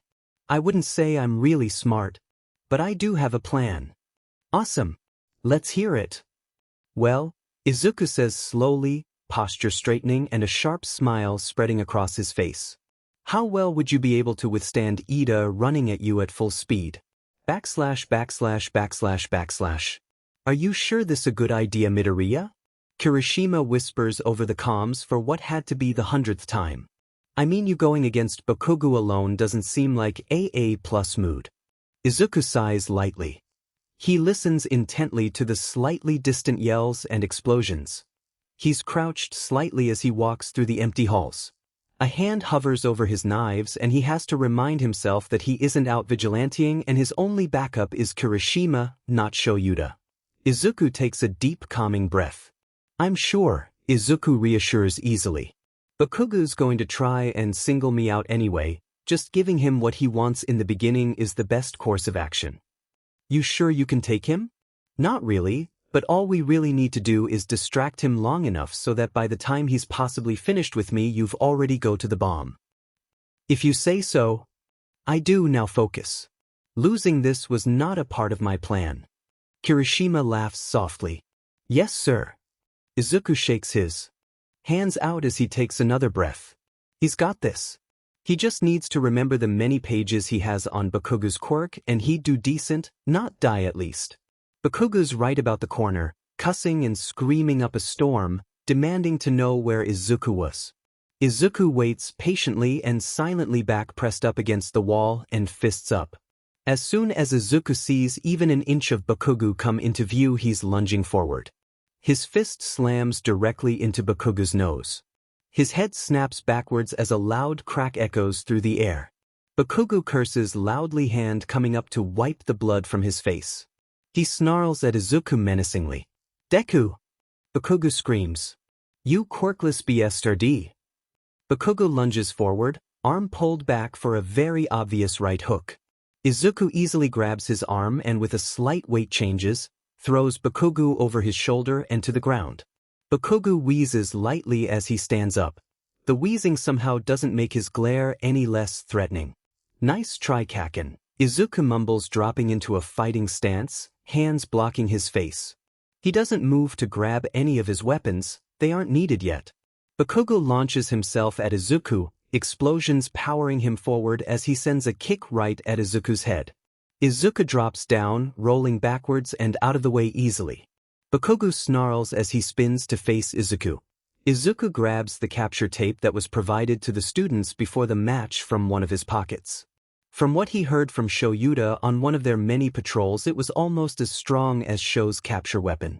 Izuku grips onto it tightly as Bakugo lunges at him once more. Izuku sends out the capture tape much like he's seen Shoyuta do it. It snags on Bakugo's gauntlet with ease, allowing Izuku to use Bakugo's momentum and launch Bakugo away from him. Though, the capture tape ends up getting launched with him. Bakugo trips and stumbles but quickly regains his balance and is launching himself at Izuku again. A one-trick pony really. But, this time, Bakugo is able to tackle Izuku to the ground. The green-haired boy's head smacks against the ground with a dull thunk. Spots dance across Izuku vision as Bakugo slams his fist into Izuku's jaw. How the F did you do that, Deku? Bakugo demands, bringing his hand up and letting off threatening sparks against Izuku's sore cheek. Skill, Izuku says, smirk despite the pain in his jaw and spots in his vision. Bakugo snarls, bringing his hand up in front of Izuku's face, sparks still flying off it. F you, Deku! Panic flashes through Izuku as he fumbles for one of the knives at his side. In a second flat, Izuku has a knife in hand and is slashing a cut straight to Bakugo's gloves and into his palms. Blood splatters on Izuku's face as Bakugo yanks his hand away, a scream of rage and pain falling from his lips as he falls backwards onto his butt. In Bakugo's own panic, he brings up his other hand and lets out a harsh but poorly aimed explosion. It only catches Izuku in the shoulder. Izuku stumbles but quickly gains his balance and sprints at Bakugo. He slashes the palm of Bakugo's other still outstretched hand. Bakugo screams again and pulls his hand to his chest. You a hole. Bakugo screams wide-eyed as he holds his hands to his chest. Right back at you. Izuku shouts back over his shoulder as he sprints away. He could use the capture tape like he'd hoped since it got thrown with Bakugo. and he highly doubted he could actually get close enough to Bakugo to knock him out. So, running was obviously the best option. Maybe he could get to Kirishima and help him get the bomb before Bakugo gets to him. Maybe. Bro, Kirishima's voice rings through his ears, just barely a whisper. He was very clearly trying not to laugh, and failing slightly. Ida is monologuing. Izuku is silent for a moment. Seriously? Yes, it's, Kirishima cuts himself off with a laugh. It's ridiculous. I guess he's just getting into the role, though monologuing is very stereotypical and never really happens unless the villain is dumb or just very powerful. Ida is neither of those, no offense to him. Kirishima laughs again, a little too loud. Oh shot, Kirishima says. He heard me. Dude, you should not tell jokes to someone who is trying to hide out. Scratch that, a lot too loud. Remember what I told you, Izuku says quickly as he speeds up as much as he can. I'll be there in possible a minute or two. Hurry bro. Izuku waits a moment to make sure Kirishima couldn't hear him. Mother F dash. Izuku screams at the top of his lungs. Demin him and his unintentional funniness. He's way too used to Shoyuta, who no matter what doesn't laugh in these situations unless it's to scare a person. Stop running Bakugo screams from down the hall. The blonde's footsteps echo menacingly, echoing against Izuku's skull. Izuku does stop. As much as he would rather run, it would just be stupid to bring Bakugo to Ida and Kirishima. Dealing with him now is his best option. Done being a coward? Bakugo mocks a terrifying grin on his face. He lifts up his right arm, cut and bloody palm facing Izuku. You probably know this from your creepy stalking. The sweat glands on my palms secrete something like nitroglycerin. That's how I make my explosion. Bakugo pulls back something on his gauntlet and hooks his finger on a ring that slid out. Izuku's heart sinks as a feeling of dread fills him. Assuming they honored my design request, this here gauntlet have been storing that fluid, Bakugo continues, a deadly look on his face. He wants to kill me. Bakugo! All Might shouts through the comms, stop that right now. You trying to kill him? He won't die unless it's a direct hit, Bakugo says grinning. He just needs to dodge. I should have kept running. Izuku screams as dives to his right around the corner just after Bakugo pulls the ring. The ensuing explosion is disastrous. Harsh bright flames snap at Izuku's entire left side, searing and blistering his skin, melting his shirt into his skin. The whole building shakes. The walls and ceiling collapse in on itself. Izuku gets thrown harshly into a wall. Izuku's ears ring as he coughs dust from his lungs. His chest and wrist aches as he sits up. He stares around the room, his brain struggling to catch up to what was happening in front of him. He mumbles incoherently before everything slowly comes into focus. Midoriya. Midoriya, are you okay? All Might yells into Izuku's ear. I'm fine. Izuku yells back. Stop effing yelling. You are in my ear, I can hear you. Oh, All Might mumbles. Right, my apologizes. Are you all right to continue? Just peachy, have a pleasant watch. Okay. Izuku slowly starts to realizes that the only reason he could hear All Might was because he was in his ear. Everything else was utter silence. His hearing aids were busted then. Just great. How is he supposed to tell Zashi? Izuku stands up slowly and sneaks a cautious look around the corner. Bakugo was breathing heavily, glaring around the wreckage, looking for Izuku. He didn't even get a scratch from the explosion. Meanwhile, Izuku is very badly burned and in major pain. Not good odds. Izuku ducks back behind the wall. Time to pull a classic Shoyuta move in situations like this. It's called the Never Tell Zashi an Ace. Izuku takes a deep breath, cracking his knuckles with his thumb. Suddenly, Izuku jumps out from around the corner and charges Bakugo. What the F dash? Bakugo screams, brining his hand up to blast Izuku into oblivion probably. All that does is make the blood on his palm sizzle. Izuku grabs his outstretched arm tightly and harshly pulls Bakugo forward. He brings his knee up and slams it directly into Bakugo's nose. Bakugo's nose makes a sick crunching noise. He stumbles back, blood spewing from his nose and blurry-eyed. Izuku lunges forward again, drives a punch right into Bakugo's neck. Bakugo chokes and gasps, hands drifting to his throat. Then Izuku sends a roundhouse kick right into Bakugo's head, knocking him out cold. Izuku breaths heavily, staring down at Bakugo crumpled form. Nice, Izuku mumbles breathlessly as he runs a hand through his hair. Rad.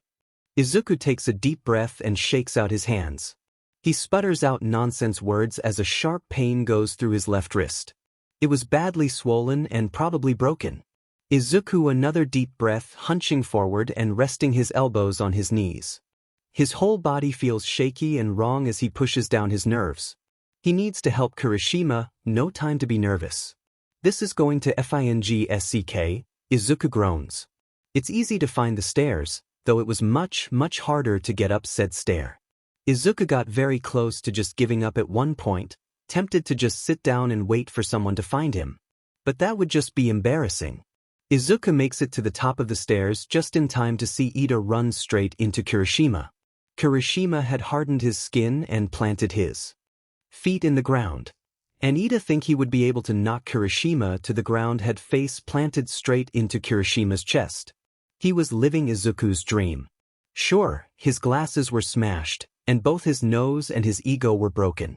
But he had face planted into a hot boy's chest. Goals.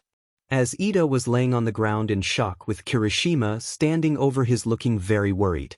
Understandable, there was a lot of blood coming from the blue-haired boy's nose. Izuku simply walked over to the bomb and placed his hand on it. Slay, Izuku says, giving Kirishima a thumbs up. Kirishima just stares at Izuku. The hero team. All Might's voice shouts in Izuku's ear. And if it was loud for Izuku, it was way too loud for everybody else. Why Ians? Also, Izuku continues like he heard nothing. He points at Ida. Goals. Dude, Kirishima trails off, a look of horror on his face. I think you reached his level and went beyond. You look horrible. What happened? I wasn't talking about the injuries, Izuku mumbles. Then what? Doesn't matter. Is he okay? I'm fine, Ida says, finally sitting up. He stares sadly down at his glasses. Just dazed. I feel that question is something we should be asking you. Izuku rolls his eyes. I'm fine. Wrong answer, Kirishima says immediately, almost cutting Izuku off. Izuku glares at him and carefully crosses his arms over his chest. I don't think you can tell me whether I'm fine or not. Wrong again. Midoriya-kun, Ida cuts in, speaking slowly. He was looking at Izuku like he was stupid. He's not stupid. You know, some dude looked at Alexander Hamilton like he was stupid once and he punched the dude. Izuku might have to follow in his footsteps. You are very clearly injured, Ida continues. You are very badly burned. I think your clothes are... Ida looks nervously at Kirishima. They're melted to you skin, Kirishima offers. I like when people are blunt about it, Izuku says offhandedly. Kirishima gives Izuku a blank look. You have a very badly broken nose too. And your wrist is swollen. And you have a very bad cut on your head. All correct, Izuku says cheerfully. But, I'm walking, I'm breathing, I'm talking, I'm fine. Yeah. Kirishima says awkwardly as he rubs his neck. The talking is another worrying part, 'cause I'm fairly sure you don't talk this much, so I think you might have hit your head. So rude but so true. You know what? Kirishima says, clapping his hands together. Let's just get you out of here and find Bakugo so you can see Recovery Girl. That's a good idea, 'cause I slit both of Kaken's palms, broke his nose, and gave him a concussion. Well, it looks like he did so much worse, so you're good. We will never be even, Izuku says solemnly. Kirishima pats Izuku's non-injured shoulder. That's concerning, buddy. Kirishima tries to help Izuku walk. Izuku takes immediate offense and shouts, I can walk myself, you red motherfucker. Most of the rest of the walk down the stairs aren't much different. You two did amazing, by the way. Ida praises with a smile. Thanks, bro. Kirishima beams. Thank you, you did great as well, Izuku says. You were in perfect character. Thank you very much. The rest of the walk was spent in silence. At some point Kirishima had drifted to Izuku's undamaged side, had actually managed to get Izuku to lean on him. Izuku appreciated it in the end, didn't know how he did it though. Shoyuta could never convince him. Ida was hovering on his other side, keeping a close eye on him in case he needed his help as well. "I'll fa kill you, Deku." They all jump at the sudden shout. Izuku's head snaps to Bakugo and he's jumping to action after only a glimpse at what was happening. Bakugo had his hand stretched out towards them, clearly not caring that he would hurt Ida and Kirishima as well if he pulled that ring. He had no time to pull the ring though, his hand was only hovering over it when Izuku reached him. Izuku grabs Bakugo's arm, yanking him forward and slamming his arm right into his elbow.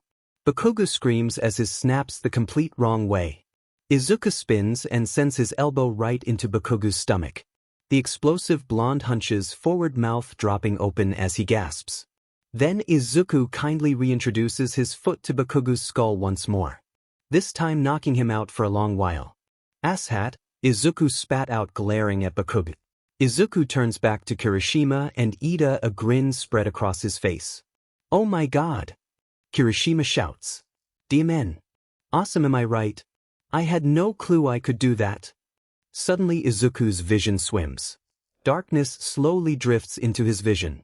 Izuku stumbles slightly, hands going out to help with his balance. "OF dash." Izuku mumbles his words slurred.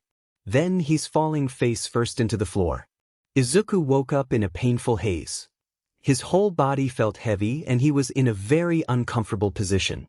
He cracks his eyes open, glancing around tiredly, not really taking anything in. He shifts slightly but stops as a blinding shoots through his side. Izuku groans and squeezes his eyes closed. He takes a few deep, shaky breaths before he opens his eyes again. "Mother of all things holy," Izuku mumbles. It takes him a moment to realize he could actually hear it in his right ear. "Awesome." Izuku braces his arms on either side of his body. His left arm is stiff and covered in bandages. He assumed he had to be high off of painkillers to not feel that, because from what he remembered his entire side was messed up. Izuku takes a few quick breaths and push himself. He bites down harshly on his as pain shoots through his side. His arms violently and his breathing was harsh. "Karma, what are you doing?" "Someone else." Izuku yelps, his arms giving out underneath him.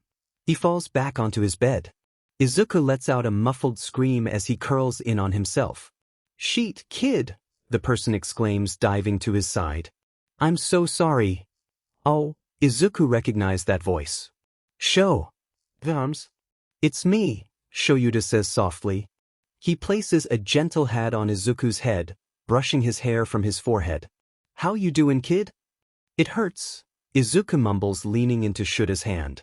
Izuku freezes for a moment, staring wide-eyed at the black-haired man. He pulls back slowly, still staring at the man. "Hold on a minute." "Since when?" Shoyuta snorts and shakes his head. "Since I saw your hero costume in the video of your fight with Bakugo. You didn't seriously think you come to you, be in my class, and fight like an underground hero who has been on the job for a few years and not tip me off."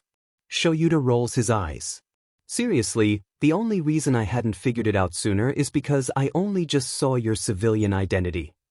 "Oh." Izuku leans back into Shoyuta hand, making the man smile gently. "Does anybody else know?" "Not yet," Shoyuta reassures quickly. "I didn't want to force you into that situation.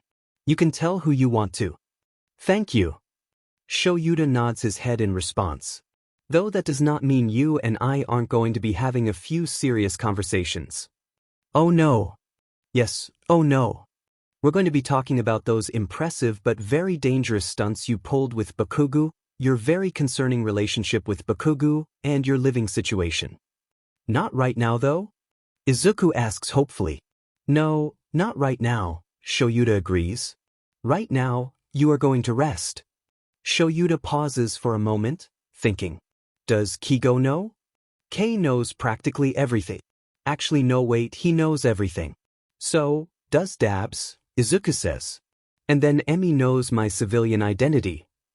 "Okay," Shoyuta says slowly. He stands up and sits in the chair next to the bed. "At least you had people to help you." "Yeah," Izuku agrees with a smile. "Dabs lets me stay out at his apartment about his cafe as long as I help with the cafe as Kuroshiro. And Kay has been helping me by being there for me since almost the beginning of the group chat. And Emmy and Nemi has helped me since I met Ken when I was 7. That's good. And now you'll have me helping you. You were already helped me, Izuku points out. Yes, but now I can help more, Shoyuta insists. Not just when we're on patrol. Thank you, Izuku says with a smile. He's silent for a moment before he speaks up again. I think I want to tell Nao and Zashi. Shoyuta smiles. When would you like to tell them? I'm not sure. I don't really want them to see me like this. That's okay.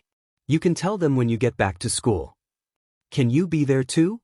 Izuku asks hesitantly. Only if you want me there. I do. Okay.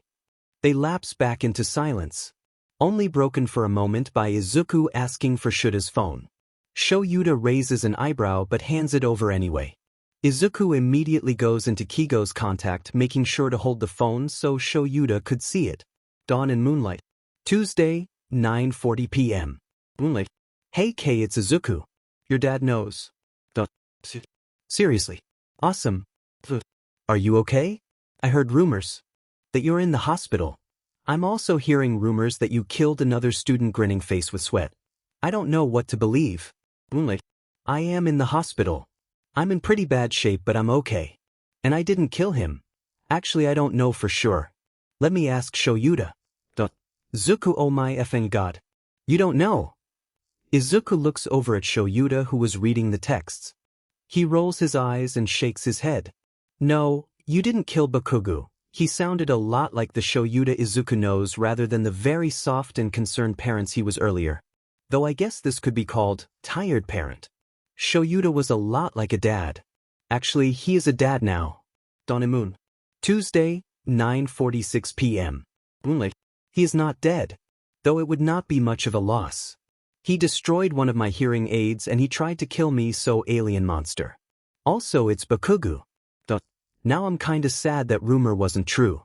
Though I guess you killing someone would not help you become a legal hero. Maybe he'll be in a car crash, wink wink nudge nudge. Moonlight. Do not kill him. I'm starting to understand why Still is your name. Gasp. How dare you? I trusted you. Moonlight.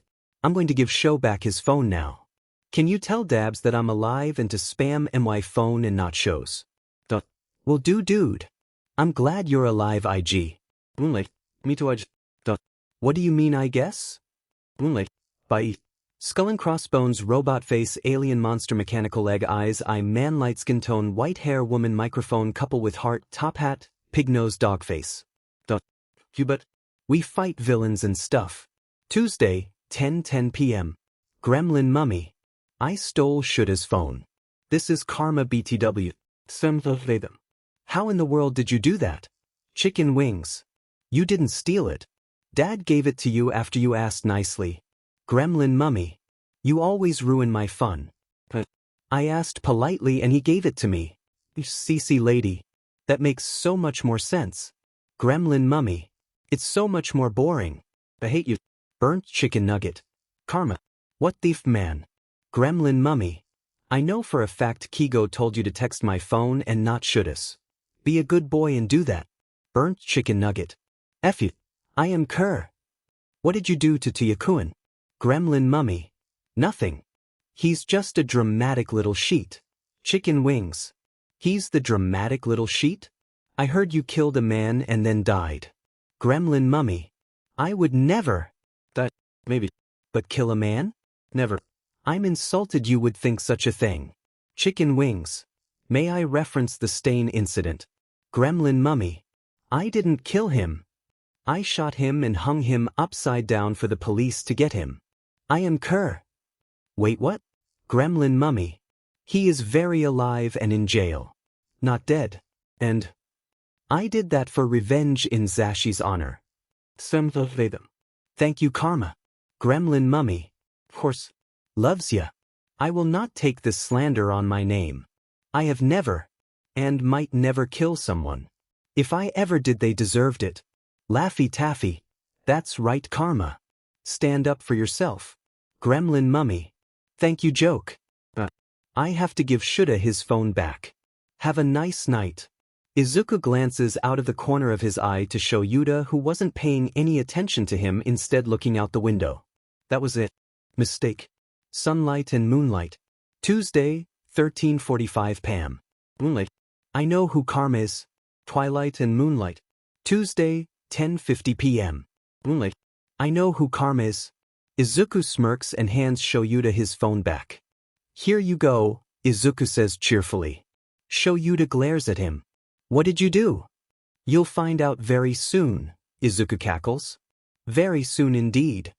Shuda starts getting notifications on his phone only a few minutes later. It only takes Shoyuta a few moments to realize what exactly Izuku had done. God damn you Karms, Shoyuta sighs, putting his phone on silent and shoving it in his pocket. What is wrong with you? Look, I've got to have some fun. If I'm bored, things will just worse. This way I can rest and have fun. You are too smart. Izuku smiles over at him. So are your spouses, so they should be able to figure out who I am before we tell them. Shoyuta just sighs and slumps back into his chair. Izuku woke up in the hospital exactly 24 hours, 5 minutes, and 3 seconds ago. And he was getting increasingly antsy as the seconds ticked on. Izuku hated hospitals. He hated them even more when Shoyuta wasn't there to keep him company. Hospitals were always bad news. Hospitals meant bad treatment from staff, and sneers from anyone who was forced to treat him. Izuku wanted nothing more than to go home to Dabi's apartment. Dabi would be annoying and freak out as soon as he saw all the bandages, burns, and bruises, but Izuku would happily withstand that as long as it meant he wouldn't be in this DMN hospital anymore. He'd also withstand it because Dabi gave great hugs, and Izuku really wanted one of his hugs right now. Izuku was startled out of his pouting and self-pity by the door to his hospital room swinging open. Izuku was immediately on defense, body tensing as he sat up despite the pain the shot through various parts of his body. He relaxed almost immediately after seeing Shoyuta slide silently into the room. Sho! Izuku exclaims, a grin stretching across his face. Thank goodness. Can you break me out of this place? No, Shoyuta says without hesitation. Izuku slumps back in his bed with a pout. You're the worst. Sure, I am, Shoyuta says absent-mindedly, fiddling with something in his pocket. I have you phone. Izuku gasps dramatically, sitting up quickly in his bed only to curl back in on himself as a sharp jot of pain shot through his ribs. Sheet, Izuku groans, holding his side. That was an idiotic move. And that's why I'm not breaking you out. Izuku glares at him. So, my phone. Shoyuta flops down in the chair beside Izuku's bed. He leans forward, pulling Izuku's phone from his pocket. A serious look was on his face. You won't be getting your phone until after we have a very serious talk. Oh, Hugh, Izuku snaps with no real heat. Is this seriously how you're going to do it? Yes, Shoyuta says bluntly. Fine then, Izuku says haughtily. Ask your stupid question. All right then. First up, Bakugu. Izuku's face drops immediately. He crosses his arms, attempting to hide the burns from view. He was really wishing hospital gowns had long sleeves. This action does not go unnoticed by Shoyuta. He sighs and leans back in his chair. You mentioned in the chat quite a while ago about someone you go to school with having an explosion quirk and being the reason for your hearing loss. That was Bakugu, wasn't it? Yeah. But it wasn't really his fault, it was an accident. He'd accidentally let off an explosion sometimes by accident. Shoyuta sighs and rubs a hand down his face. You said accident too much. Do you really believe that? Izuku opens his mouth, a yes and defense of Bakugu on his tongue. No, Karma. Shoyuta cuts Izuku off before he even has the chance to speak. I want you to actually think about it. Think about your arms as well, not just your hearing. Do you actually believe all that was an accident? Izuku snaps his mouth shut, his teeth clicking together. He rubs his hands over and over his scared skin, staring blankly at the shiny and smooth surface of his arms. Izuku shakes his head slowly, nervously cracking his fingers. No, I don't. Okay, Shoyuta says gently. And what about the battle training? Was that out of character for Bakugu? Izuku gulps nervously and shifts in place. The yelling and name-calling weren't. And he's always had a fixation on me for some reason. But he's never gone that far. I mean, what's wrong with him? He could have seriously hurt or killed Ida and Kirishima. Shoyuta frowns at Izuku. Carms, he seriously hurt and almost killed you. Bakugo tried to kill you. I hope you know that that is just as bad as if he hurt Ida and Kirishima. Well, Kaken's just like that with me sometimes, Izuku weakly defends. That doesn't make it any better. He tried to kill you. That is far from okay. Izuku glares at Shoyuta. I'm alive so it doesn't matter, it's fine. Shoyuta meets Izuku's glare with his own. Would it still be fine if someone else was in your position? Izuku's glare fades away, a frown replacing it. He slumps forward, all the fight leaving him. I guess not. So, is it still fine that it's you? No. Shoyuta lets out a tired breath. Your lack of care for your own well-being is frankly terrifying, kid. But we'll do something about it later. Now your mom. How about we don't? Izuku says almost immediately, out of instinct. She's. Let me just say what I know. Shoyuta cuts Izuku off. You're underage, but you don't live with your mom, you live with Tuya. Your mom kicked you out before you were ready, if I had to guess, and cut off all contact. Which isn't legal and you know it. You lived alone for a while before you eventually went to live with Dabi. Is all of that correct? Izuku shifted nervously in his seat. Yes. Alright, so your mom abandoned you. Did she ever withhold food or other necessities when you were living with her? She withheld food. But she never hit me or did anything like that to me. And we didn't have a lot of money, so she couldn't always give me food. That doesn't make her withholding food good, Shoyuta says, looking far more tired than he was when they first started talking. Izuku had a feeling it was because of him. Children shouldn't be forced to skip meals. Personally, I would rather go without food than have my child go without food. Children need food for their growth. Oh, Izuku says meekly as he fidgeted with the hospital blanket. Will I have to see her again? Not if I have a say in it, Shoyuta says fiercely. Carms, I will do my best to make sure you don't have to see her unless it's absolutely necessary. What about where I live though? Izuku asks quickly. I know it's less than legal, even if I'm allowed to live alone. It'll probably be all right once the necessary paperwork is done, Shoyuta says reassuringly. Nedzu could probably make it so you could still eventually go back to living with Tuya. You just need a new legal guardian that approves that you live there and checks in on you often. But first you'd probably have to live with your guardian for a bit. Your guardian will most likely be me, since I'm your homeroom teacher, but if you don't want that, it can always be someone else, like Namuri or Todoroki. No! Izuku says loudly. Izuku blushes and clears his throat. I mean no, I'd like you to be my guardian. Shoyuta snorts softly. All right, Carms. Shoyuta holds out Izuku's phone to him. Here you go, kid. Izuku immediately snatches his phone up. Yay! Teach Tuya please, I'm pretty sure he dying or something because he's been blowing up you phone every hour. Izuku laughs slightly as he opens up his phone. Gods, he has so many new messages. Vigilante Brothers.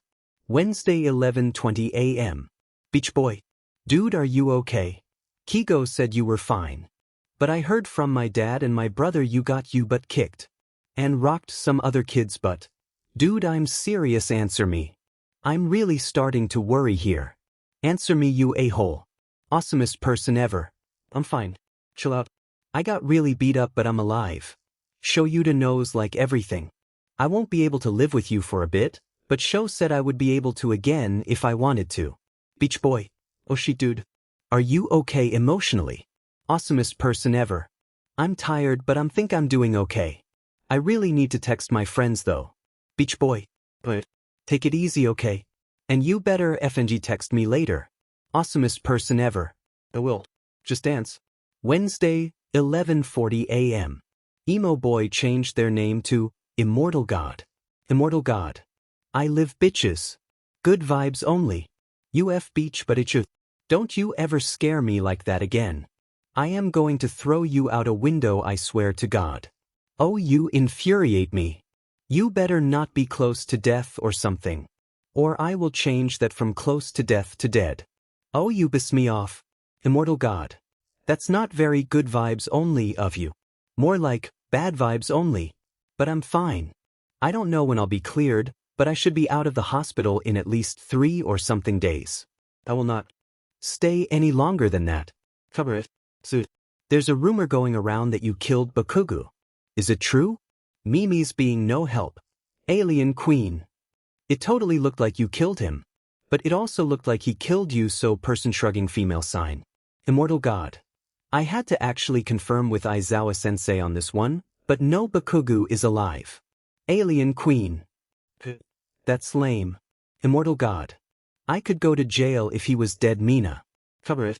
Maybe he could mysteriously die in an unrelated accident? No one would know any better. He'd deserve it after what he did to you. Immortal God. Please do not kill him. He's still a teenager, he has time to change. Good vibes only. He's had time to change for 10 years now. But he hasn't. I think you need to just give up on him. Immortal God. Okay, whatever. Alien Queen. Izuku, I gave you number to Kirishima cause he was really freaking out and wanted to talk to you. You should probably text him. Immortal God. Mina, you gave my number to a cute guy? I don't know if I should thank you or punch you. What do I say? Cover it. Just act calm and be normal. Immortal God. I can't be normal. I'm weird as shit all the time and you know this. Good vibes only. Also keep in mind he saw what happened between you and Bakugo. That had to be terrifying. Immortal God. I forgot he and Ito were there. Chat between Midoriya, Izuku and +1. Tuesday, 2:50 p.m. +1. Hey Midoriya, this is Kirishima. Mina gave me your number. I just wanted to see if you were doing okay, man. Respond when you can. Wednesday, 12 p.m. Midoriya Izuku changed +1's name to Kirishima. Midoriya Izuku. Hey Kirishima. I'm doing okay now. Just really banged up. Are you okay? Kirishima. I'm glad you're doing okay, bro. I'm doing okay, just a little freaked out. Bakugo was absolutely insane. I don't know how he got into UA with an attitude like that. Totally unmanly. Midoriya Izuku. He only really acts like that with me. He usually not that bad though. Kirishima. It's still not cool at all. Midoriya Izuku. Can I add you to a group chat? I think my friends would like you. Kirishima. Sure man. Just dance. Wednesday, 12:20 p.m. Immortal God. I'm adding Kirishima to the chat. Good vibes only. Oops, slay. Cover it. That's a good sign. Alien Queen. I told you guys Kirishima was cool. Immortal God added +1. Alien Queen. Changed +1's name to Rock Hard Abs. Alien Queen. Welcome Kirishima. This is Mina. Cover it. Hello Kirishima. I'm Minoma Nito. I'm a student in class 1B. Good vibes only. Hi. I'm Fukukado Kento. I'm in class 2H. Rock Hard Abs. Hey. It's nice to meet everyone. What's with the name? Alien Queen. It's a welcome gift, beaming face with smiling eyes. Rock Hard Abs. Thanks. Alien Queen. You're welcome. So, you don't like Bakugo? Rock Hard Abs. What he did to Midoriya was totally unmanly. Copyrights changed the group chat name to Dancers and Kirishima. Cover it. You can stay. You'll fit right in. Good vibes only. I like you. Izuku was having a shitty day. He was still in the hospital and he was in. He wanted to go home, he wanted to see his friends. He wants to be free again. But no, he has to be stuck in this hellhole with his only company being Shoyuta. Don't get him wrong, Shoyuta was great. He is used to spending hours on end with the man every night that he wasn't with Dabi. But he would not stop teasing Izuku after he got confirmation that he was right about Izuku's identities. It was exhausting and Izuku was starting to hate Shoyuta. Speak of the devil. Shoyuta pushes the door to the hospital room open. You're being discharged, is all he says. You're coming with me. Nevermind. Shoyuta is the best person ever. He is saving him from his eternal hell. He is going to be free. Thank F-. Izuku shouts, throwing his hands in the air. You are the best person ever. Shoyuta rolls his eyes, a smile tugging at his lips, and tosses a bag of clothes on Izuku's bed. Get dressed, Karma. Izuku quickly grabs the clothes as Shoyuta leaves the room, shutting the door behind him. Izuku stares at the shirt. Oh, this was 100% Kigo's. In fact, Izuku was fairly sure that he had gotten this for Kei a while ago. Izuku snorts before changing as fast as his injuries allow. Grabbing his phone, Izuku quickly exits his room. I have a suggestion, Izuku says as soon as he sees Shoyuta leaning against the wall opposite of the door. Shoyuta sighs before hesitantly asking, what? We should stop by this really awesome cafe called the Coffee Syndicate, Izuku says, a grin on his face. Okay, fine. Yes. Izuku laughs. I knew you wouldn't turn down coffee. Dabi better not act like an idiot, Shoyuta says with a scowl.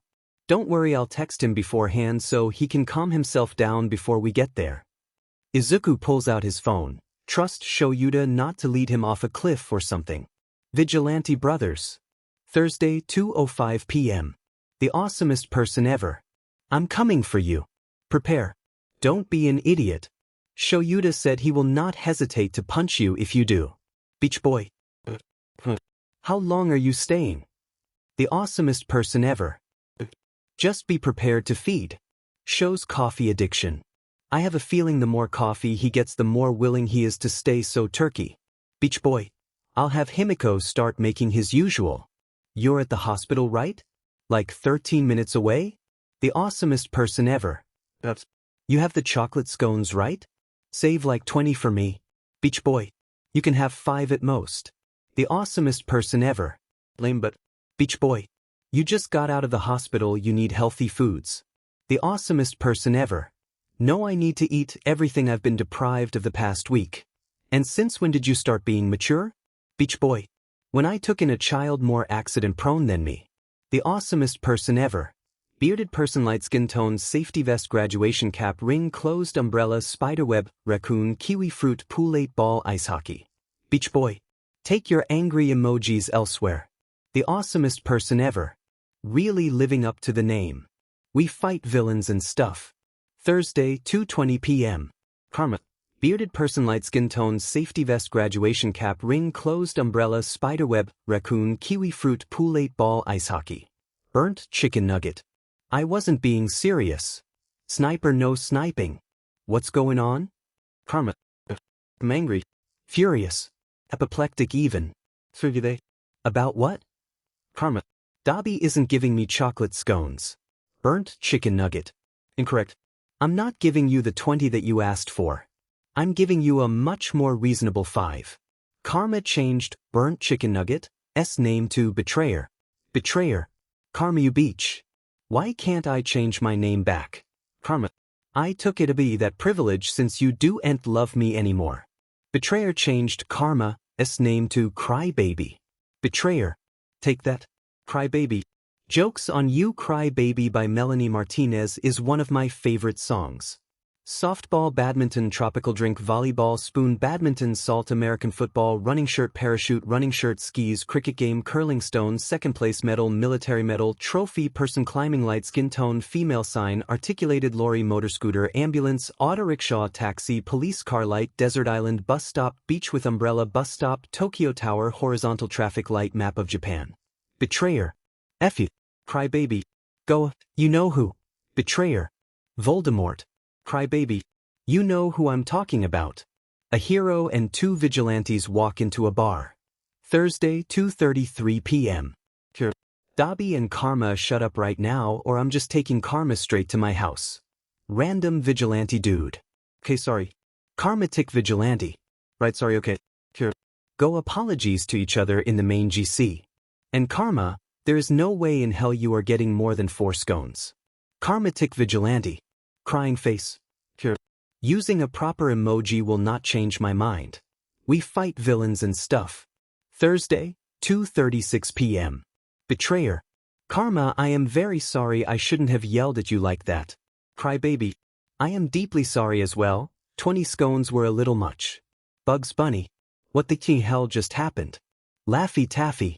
My best bet is Shoyuta intervened. Crybaby. He did. Betrayer. Yeah, grinning face with sweat. Sniper no sniping changed Gremlin Mummy's name to Dad Energy. A hero and two vigilantes walk into a bar. Thursday, 2:38 p.m. Here. Dabi will be there in 10. Random vigilante dude. Thumbs up. Izuku leaned back in his seat, staring out the window as he absent-mindedly flips his phone in his hand. He glances at Shoyuta out of the corner of his eye. I'm surprised your car doesn't smell like coffee, Izuku states. You share this with Nao and Zashi Trite? Yes, but we use air fresheners because Kigo can't stand the smell of straight coffee, Shoyuta says. Right? He's a weirdo, he prefers tea. And has heightened senses. Very strange, Shoyuta agrees lightly. Are we almost there? Yes, Shoyuta says, making a turn into the Coffee Syndicate's parking lot. Oh, Izuku mumbles. Shoyuta snorts, a smirk on his face. I would think you'd be able to tell. Well, usually I'm coming on the roof and it's always at night or the early mornings, Izuku says defensively. Shoyuta snorts light but doesn't comment as he pulls into a parking spot. Izuku is out of the car before Shoyuta is even fully in park. He speed walks to the door and throws it open. Honey, I'm home. Izuku sing-songs, a soft smile on his face. He laughs when he hears an excited gasp from behind the counter. Tuya vaults the counter, runs over to Izuku. Tuya pulls Izuku into a gentle hug. He rocks them back and forth. Hey Tuya, Izuku says brightly. Zuku, Tuya breaths, hugging Izuku tighter. I was so worried. Sorry for worrying you, Izuku mumbles. But Kugu's a beach. I'm just glad you're okay, Tuya says. You're a strong little dude. Shoyuta gently nudges Izuku's back, muttering, All right, you two, let's get out of the doorway. Tuya pulls away from Izuku and immediately drags him over to some seats. He shoved Izuku into them, making the black-haired teen laugh. The usual Aizawa? Tuya asks, walking back behind the counter. If not, too bad, cause Himiko already made it. Yes, thank you Todoroki, Shoyuta says, sitting in the chair opposite Izuku. Tuya grabs a plate with 2 chocolate scones on it and places it on the table in front of Izuku. He hands Shoyuta his coffee next. Shoyuta nods his thanks. You said I could have 5, Izuku says with a pout. No. Shoyuta says loudly. We are not starting this again. You get 2 and that's it. Izuku scowls at Shoyuta. Boring? A CK'd up buttercup, Shoyuta says mildly as he takes a sip of his coffee. Sim he him. To Carms, my BBY. Thursday, 2:50 p.m. Screm he him. Carms, may now and I take a guess at your civilian identity? Carms, my BBY. I would be overjoyed if you did. Screm he him. Great, great. Amazing. So as you probably know, Shoyuta texted me and now saying he knew who you were. Carms, my BBY. I was the one that sent that actually. Needed to liven up my day. But he does know who I am. Screm he him. Good to know. Are you, maybe, possibly, Midoriya Izuku? Carms, my BBY. I am. I'm glad I don't have to tell you myself now, robot face. Screm he him. Oh my god. Carms, my BBY. Alien monster. Screm he him. This just opens a rabbit hole of legal issues, now. Carms, my BBY. Indeed. Shoyuta says we're having a big talk when I get to your place. Which BTW, we're coming for you as I type. Tuya is sending some scones and muffins with us. And he already told Sho, but he wants visitation rights. Screm he him. He's welcome anytime as long as it's a reasonable hour. And mister, no vigilante stuff until you're fully healed. And even then it is going to be supervised until we're sound of mind. Carms, my BBY. I figured. I already go out mainly with someone else anyway. Which reminds me. Speaking of vigilantism, I might as well just say this now. Just to bring myself some joy. We fight villains and stuff. Thursday, 3:25 p.m. Crybaby. I have something that I need to get off my chest. Chicken wings. Oh no. Sniper no sniping. Please don't tell us about any horrible crime you might have committed since we last spoke. Crybaby. It isn't a horrible crime, robot face. So as you know, I'm Kuroshiro and Karma. Betrayer. Oh my gosh Hawks, it's happening. Chicken wings. Yes. Screm, he him. I'm kinda scared. Crybaby. I am also another person. Someone you have talked about in this chat. Hello Kitty.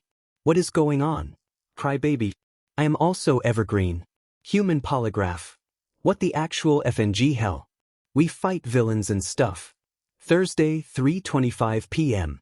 Sniper no sniping. Excuse me? Wanna see some real speed beach? Demon Daddy. How is that possible? I am Kerr. I may be late to all of this, but even I am shocked. Wanna see some real speed? Beach. There is no way. Bugs Bunny. What the F dash? Hello Kitty. Wait a damn minute. The space is cool. I have no clue how to process this. CC lady. This brings up so many problems. Evergreen's age being one of them. Free therapy. This brings up new talking points in therapy. Sniper no sniping. So let me just get this straight.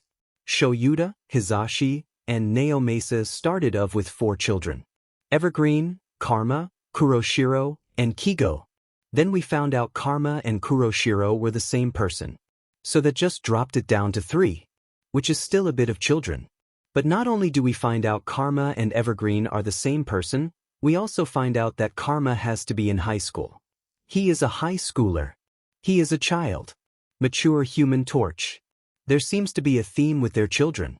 They are both much younger than they originally made it out to seem, which is so concerning. Karma, where are you right now? Should we send someone? Crybaby. Naman, I'm good. Chicken wings. That is such an inadequate response.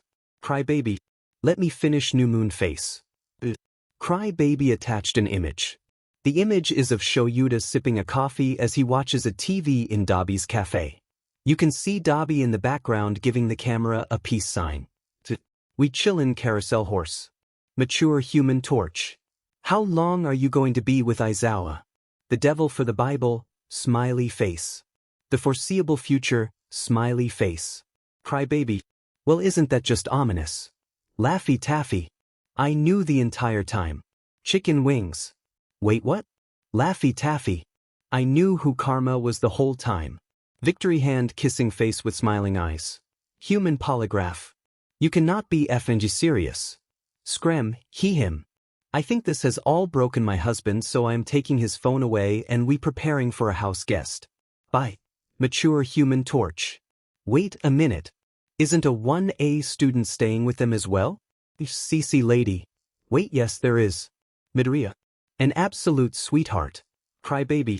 Guys, I've just got to say, this has got to be one of the best days of my life. This is so funny. I've been holding this and waiting for the perfect to just say it and let it all unravel. Dad energy. And the only reason you're doing any of this is because you're bored and injured and can't run around risking your life at night until you're healed. Crybaby. Okay, screw you, Shoyuta, no need to out me like that. Chicken wings. I'm glad you revealed it. This is really funny. You're the one that's gonna have to deal with the consequences though. Crybaby. I'll deal with that when it comes. Right now though I'm happy with my chocolate scones. Betrayer. I think the radio silence from literally the entire chat is showing how much Izuku is just breaking them. Crybaby. Well, there is so much legal and morally wrong with my situation. It isn't surprising. Chicken wings. Crybaby. I love causing people mental distress. Betrayer. We know you do. Shoyuta sighs, shoving his phone back in his pocket as he leads Izuku up to his house. Carms, why are you like this? Shoyuta asks tiredly. Because I need to bring myself some joy in my depressing life, Izuku says with a grin. You need to be in bi-weekly therapy, Shoyuta grumbles, pushing his front door open. Izuku snorts, following him through the door. Shuta's house had always been well kept every time Izuku invited himself over. It was a very cozy house with blue-gray walls.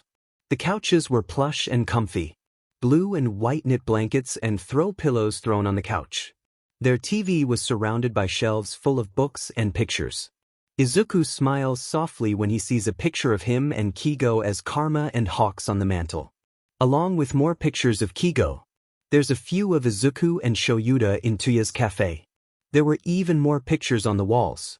More of Kigo and the 3 husbands. Then some of the husbands and their friends. There's even An of Nemuri, Emi, Kento, and Izuku. Izuku has to hold back a laugh at the sight. Karma! Hisashi exclaims. Izuku smiles and gives Hisashi a cheerful wave. Hey Zashi! Hisashi crosses the room in a few steps, pulling Izuku into a tight. Over Hisashi's shoulder, Izuku sees Naomasa poke his head out of the kitchen. He gives the policeman a wave as well. Hey now, Izuku chirps. Holy hell, Naomasa breathes, an exasperated smile on his face. Why do you have to be bat's hit insane? It keeps people on their toes, Izuku replies easily. Hisashi releases Izuku and gives him a once-over. You're going to make me go gray, Hisashi says. Why hello to you too, my beautiful husbands, Shoyuta says sarcastically. No, don't worry about it, I'll carry everything to Karma's room. Yes, I love you too. Don't worry, I'll handle everything. Izuku laughs as Hisashi rolls his eyes. Stop being a baby, Hisashi says fondly. He kisses Shuta's cheek, taking a few of Izuku's bags from Shuta's shoulder. Where'd you get all of that? Naomasa asks as he stands next to Izuku. He wraps a gentle arm around Izuku's shoulder. Dabi's cafe, Shoyuta says, walking down a hall with Hisashi. I was living with Dabi above his cafe, Izuku supplies. Where's Kigo? Out with some friends from 3. Behind you, Kigo says, cutting Naomasa off. Izuku and Naomasa jump, spinning around. Naomasa yelps and Izuku instinctively throws his phone at Kigo. Kigo laughs, catching it in his hand. You be yesterday. Izuku snaps, breathing heavily. I'm injured, you JRK. You're fine, Kigo says, rolling his eyes. Why don't we show Izuku to his room? Naomasa says, grabbing Izuku's phone from Kigo's hand. He hands it back to Izuku as he leads him down the hall. Izuku can't help but feel like he would be more than happy here. Dancers, and Kirishima. Thus stay, 4:45 p.m. Alien Queen. Kirishima. Want some funny videos of Izuku to lighten up the mood of whatever the F was that fight? Rock hard abs. Sure man. Immortal God. What have you done? You've doomed me, Kirishima. Rock hard abs. What do you mean? Good vibes only. He's about to be embarrassed. Cover it. Mina always has the worst videos and pictures as well. Rock hard abs. Sorry bro. Immortal God. I will have my revenge. Rock hard abs. Bam. Alien Queen. Alien Queen. Attached to video. In the video, JoJo Siwa's song Karma is blasting from speakers. Izuku is in the middle of the dance studio dancing very over-dramatically to the song. In the background you can hear people laughing. Izuku has a full face of JoJo Siwa's makeup and is singing along to the song. He's also wearing a bleach blonde wig. The wig flies off his head only a few seconds into the dance. Alien Queen. Attached an image. The image is of Izuku in the full JoJo Siwa getup. He's making duck lips at the camera. Immortal God. Face. Rock hard abs. Oh my goodness, face with tears of joy. Alien Queen. Alien Queen. Attached to video. Izuku is sitting in front of a mirror taking off the makeup, the wig sitting beside him. Dream guest on my podcast? Izuku says with a heavy rasp to his voice. Let's switch up one of my exes. The camera flips to Mina as she says, oop. Good vibes only. Dream guest on my podcast? Face screaming fear, thinking face with hand over mouth. Alien Queen. Alien Queen. Attached to video. Izuku is dance weirdly in a kitchen. You can see Kento baking something behind him. Izuku, I sometimes wonder how you can be human with how weird you are, Mina says from behind the camera. Izuku immediately stops dancing and stares blankly at Mina. Now let me say I'm the biggest hater, Izuku says suddenly. He takes steps to the camera as he speaks. I hate the way that you walk, the way that you talk. I hate the way that you dress. I hate the way that you sneak diss. If I catch flight, it's gone, be direct. Oh my gosh, Nito says, staring at Izuku in fear. Rock hard abs. That's a little freaky. Cover it. Imagine being there. Alien Queen. Alien Queen. Attached to video. The video is of Kento and Nieto walking down a hall with Izuku recording. Izuku is singing loudly behind the camera as they walk. Holy Mary ya! Izuku sings was they walking into an empty bathroom. Kento skips to the furthest mirror. Nieto laughs at Izuku as he fixes his hair in a mirror. Suddenly a toilet flush. Izuku goes quiet suddenly. Kento looks towards Izuku and Nieto, a horrified look on his face. The video ends there. Good vibes only. What wasn't captured in that video? All of us proceeding to sprint to empty bathroom stalls so we aren't seen. Rock hard abs. Oh my gosh, LMAO. Alien Queen. Alien Queen.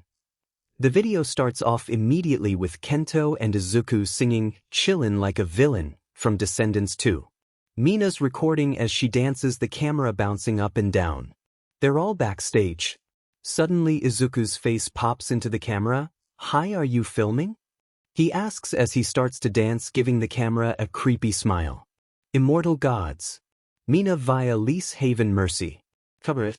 Face with tears of joy. That is horrible spelling. Alien Queen.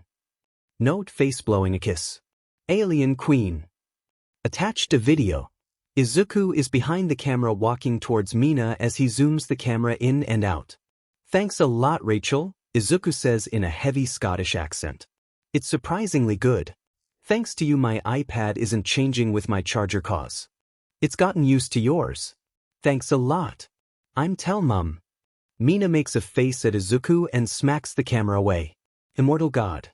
New moon face, crescent moon, sunflower, last quarter moon, waxing gibbous moon, ice hockey, badminton, rugby, football, taxi, racing car, Mount Fuji, snow-capped mountain, roller coaster, castle, television, fax machine, electric plug, castle, carousel, horse, running shirt. Alien Queen. Alien Queen. Attached to video. The video is of Izuku bouncing around as he sings. He's in a dance costume. It's a bodysuit. It's glittery and dark blue.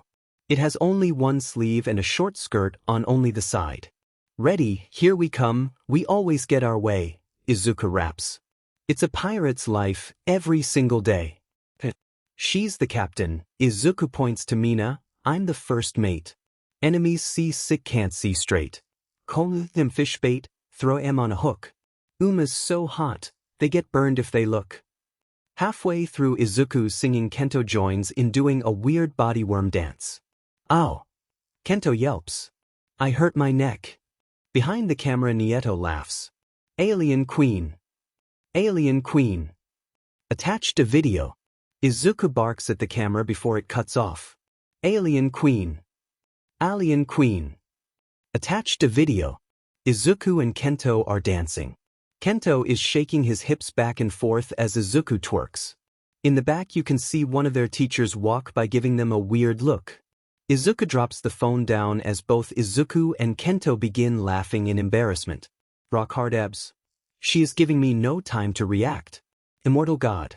Mina, please stop, I'm begging you, I will give you anything sweat. Good vibes only. It's what she does. She can rapid fire all her texts. Alien Queen. Okay, I'm done. I think that's enough. Rock hard abs. The one where Midoriya barks is my favorite. I like how it is only the bark. It's cut so perfectly. Immortal God. Thank you Mina, thank you for your mercy. It was a phase. I would just bark and make a lot of animal noises. Rock hard abs. Really? Alien Queen. I'm known for my mercy. Good vibes only. Yeah, he did it for an entire year. At the end of each dance year after the June show, we have a sleepover and we do these things called paper plate awards. Izuku's was most likely to make an unknown animal noise. Rock hard abs. Oh my gosh man, that's hilarious, rolling on the floor laughing. Alien Queen. Oh my gosh, Izuku, tell the frog story. Rock hard abs. Frog story? Immortal God. We'll do robot face. Okay, so in September last year, someone in the top level of our studio company, made a frog noise. And this one girl was going absolutely insane, demanding who made this frog noise. It was a very realistic frog noise. She was interrogating everyone trying to figure it out. Like this was a huge deal. Every time there was silence, someone would just go, okay, but who made the frog noise? So eventually Valentine's Day comes and we go over to the girl's house for Valentine's Day. Everyone in SCO makes a PowerPoint to share with the entirety of company. Everyone's having fun and laughing, and then comes my turn. I do one of top 10 memes. At the end I make my own memes. And as the final meme I reveal that I was the one that made the frog noise. Immediately screams erupt through the room. Kento screamed, "I knew it," at one. But keep in mind I told no one, not even people in this chat. Anyway, the story doesn't do it justice. But that was the best prank I've ever pulled. So proud of myself. Rock hard abs. I strive to be this level of clever. That is absolutely amazing, man. An actually funny non-harmful prank. Immortal God. JJoid Sikdorigt Cake 6. Oh my gosh, stup. Memphis. Cover it. Top 10 moments in SCO history that year. Alien Queen. Another one would probably be our teacher asking our opinion then telling us, "This is not a democracy," when we give it to her. Good vibes only. Another one. Rats in the studio. Rock hard abs. What? Immortal God. This studio is absolutely insane. Rocks hard abs. Sounds like it. Alien Queen. There's literally so much drama. That one girl was insane. Cover it. The one that missed like a million classes and was still in dances even after our teachers said we'd be kicked out of dances if we weren't there? Alien Queen. Yes. Oh, she infuriated me. Immortal God. OMG same. Rock hard abs. I'm probably gonna hear a lot of drama in this GC, aren't I? Good vibes only. Immortal God. No doubt about it. Rock hard abs. Good to know. Immortal God. Wait, Mina, Kirishima. Did you see that notification as well? Alien Queen. OMG, Class 1A GC made by the Sonic-looking dude? Immortal God. His name's Ida. Rock hard abs. This is going to be interesting chapter text. We fight villains and stuff. Friday, 11:45 a.m. CC Lady. I have come to terms with Karma being Karma, Kuro, Evergreen, and Midoriya Izuku. I do want to have a talk with you, Zuzu. I am now going to embarrass Zuzu with videos of him and his friends. Crybaby. Please no. This has already happened once. CC Lady. Nope, this is how it's going for you. Each CC Lady attached a video. In the video, JoJo Siwa's song Karma is blasting from speakers. Izuku is in the middle of the dance studio dancing very overdramatically to the song. In the background you can hear people laughing. Izuku has a full face of JoJo Siwa's makeup and is singing along to the song. He's also wearing a bleach blonde wing. The wig flies off his head only a few seconds into the dance. CC Lady attached an image. The image is of Izuku in the full JoJo Siwa getup. He's making duck lips at the camera. Chicken wings. Karma really is a beach face with tears of joy. Crybaby. Wait. Stop.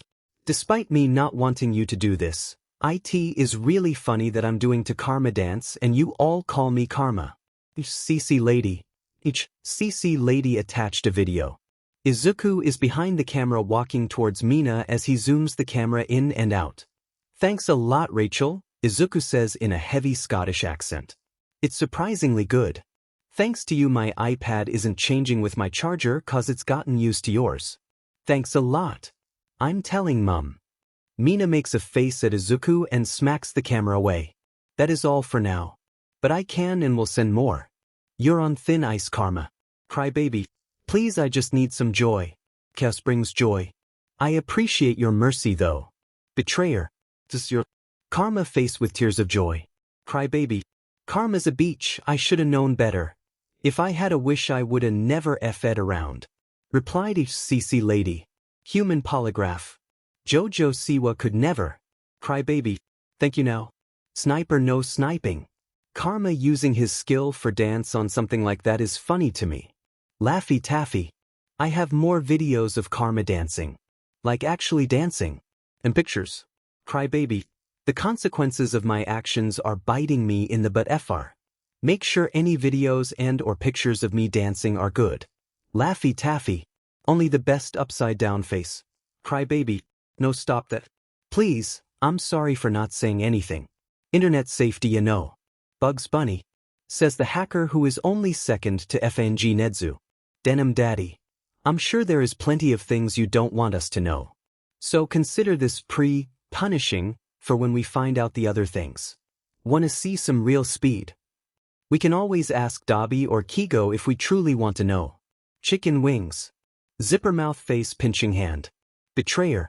Snitches get stitches beaches. Crybaby. We may mess with each other a lot, but we would never rat each other out. Want to see some real speed beach? Okay, never mind. Forget I said anything. Crybaby. Want to see some real speed beach?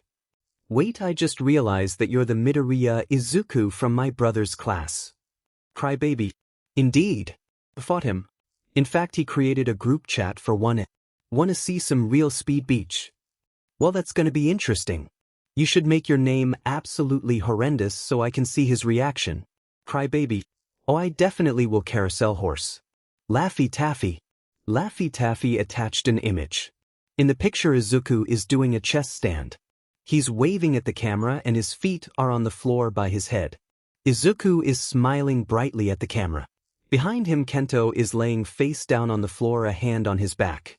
Mature Human Torch. Good God. My back hurts looking at that. How is that possible? Crybaby. I have no bones. Bugs Bunny. That's impressive. Crybaby. Thanks. Laffy Taffy. Laffy Taffy attached an image. The picture is of Izuku in an elbow stand on one arm while using his other hand to balance himself. His legs are in double stag, one of his legs is almost touching his head. He's in a pair of black sweatpants and a red tank top. Bugs Bunny. That's some good strength. How are your jumps? Crybaby. They're pretty good. I'm small and light, so there's less weight to get in the air. Laffy Taffy. I have a jump video actually. Laffy Taffy attached a video. https www.tiktok.com tztnvug7bk. Laffy Taffy attached a video. https www.tiktok.com tztnvubrbn. Bugs Bunny. Those are really effing good. You sustain in the air very good. Crybaby. Thank you, New Moon Face. Carousel Horse Robot Face. Sniper no sniping. I see in turning with Miruko in your future face with tears of joy. Crybaby. Maybe. We'll see. Laffy Taffy. Laffy Taffy attached a video. https www.tiktok.com tztnview2fdc. Bugs Bunny. So you were blessed. A turner and a jumper. Crybaby. Grande Allegro though. Not Petite Allegro. ISCK at Petite Allegro. My shin splints get so bad after Petite Allegro. Bugs Bunny. Nobody's perfect. Laffy Taffy. Another jump. Laffy Taffy attached video.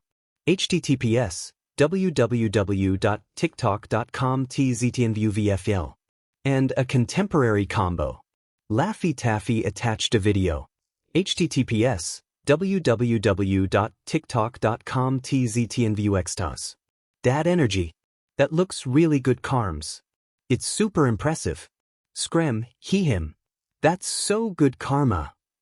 Smiling face with heart eyes, smiling face with heart eyes, smiling face with heart eyes, beaming face with smiling eyes, beaming face with smiling eyes, beaming face with smiling eyes. Human polygraph.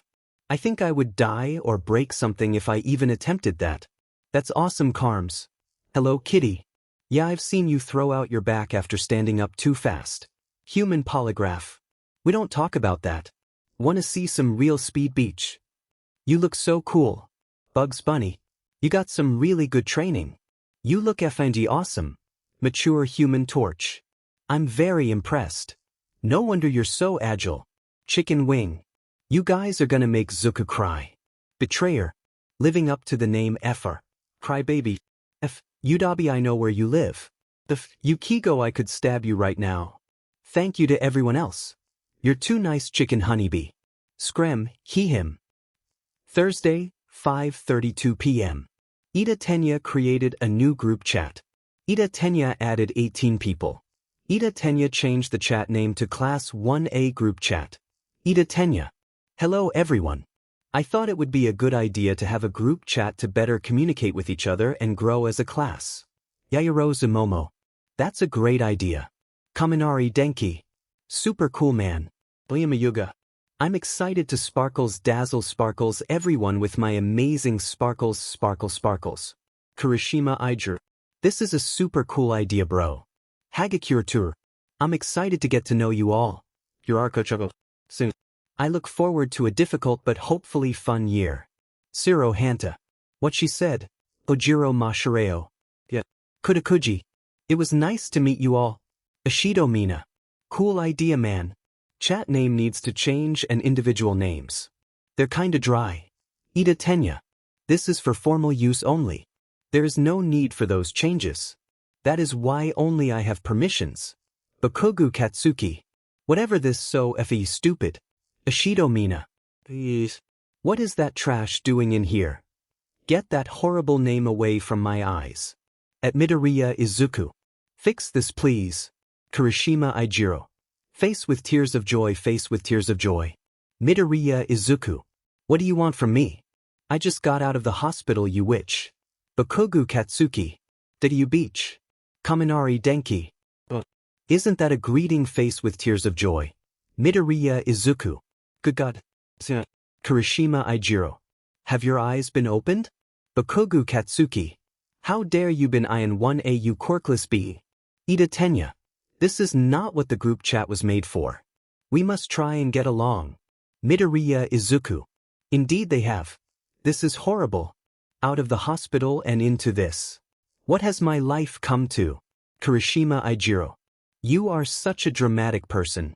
Bakugu Katsuki. I'm gonna kill you. Ashido Mina. He lives for drama. Midoriya Izuku. Not this drama though. Let's change some things, shall we? Midoriya Izuku removed Bakugu Katsuki for the chat. Midoriya Izuku changed his name to Take But Kick Names. Take But Kick Names changed Ashido Mina's name to Wicked Witch of the chat. Take But Kick Names changed Kurishima Ijiro's name to CC Rockman. Wicked Witch of the chat. That's so much better. Can actually hear myself think without that insane Pomeranian screaming of the time. Ida Tenya. While Bakugu behavior was more than not okay, this is not what this chat is supposed to be used for. Your names are not appropriate. You aren't supposed to be able to do any of this. Take But Kick Names. SSSNs. I'm a hacker. Take But Kick Names muted Ida Tenya for 10 minutes. Take But Kick Names. Everyone can change their names if they want. Kaminari Denki. Bro just left like he didn't just bite the group chat by its neck, tear its jugular out, release it, then put a rainbow band-aid on it. Siro Hanta. That is a wild description but so accurate. Yairo Zumomo. Ashido, you know Midoriya. He mentioned only just getting out of the hospital. Does he well?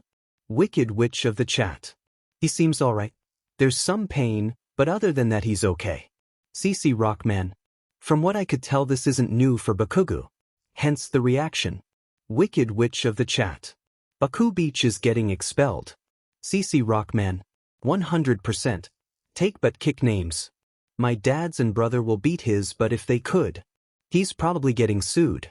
He's 100% getting expelled. That was confirmed by Principal Nedzu. So yeah. Anyway, I'll see you all Monday.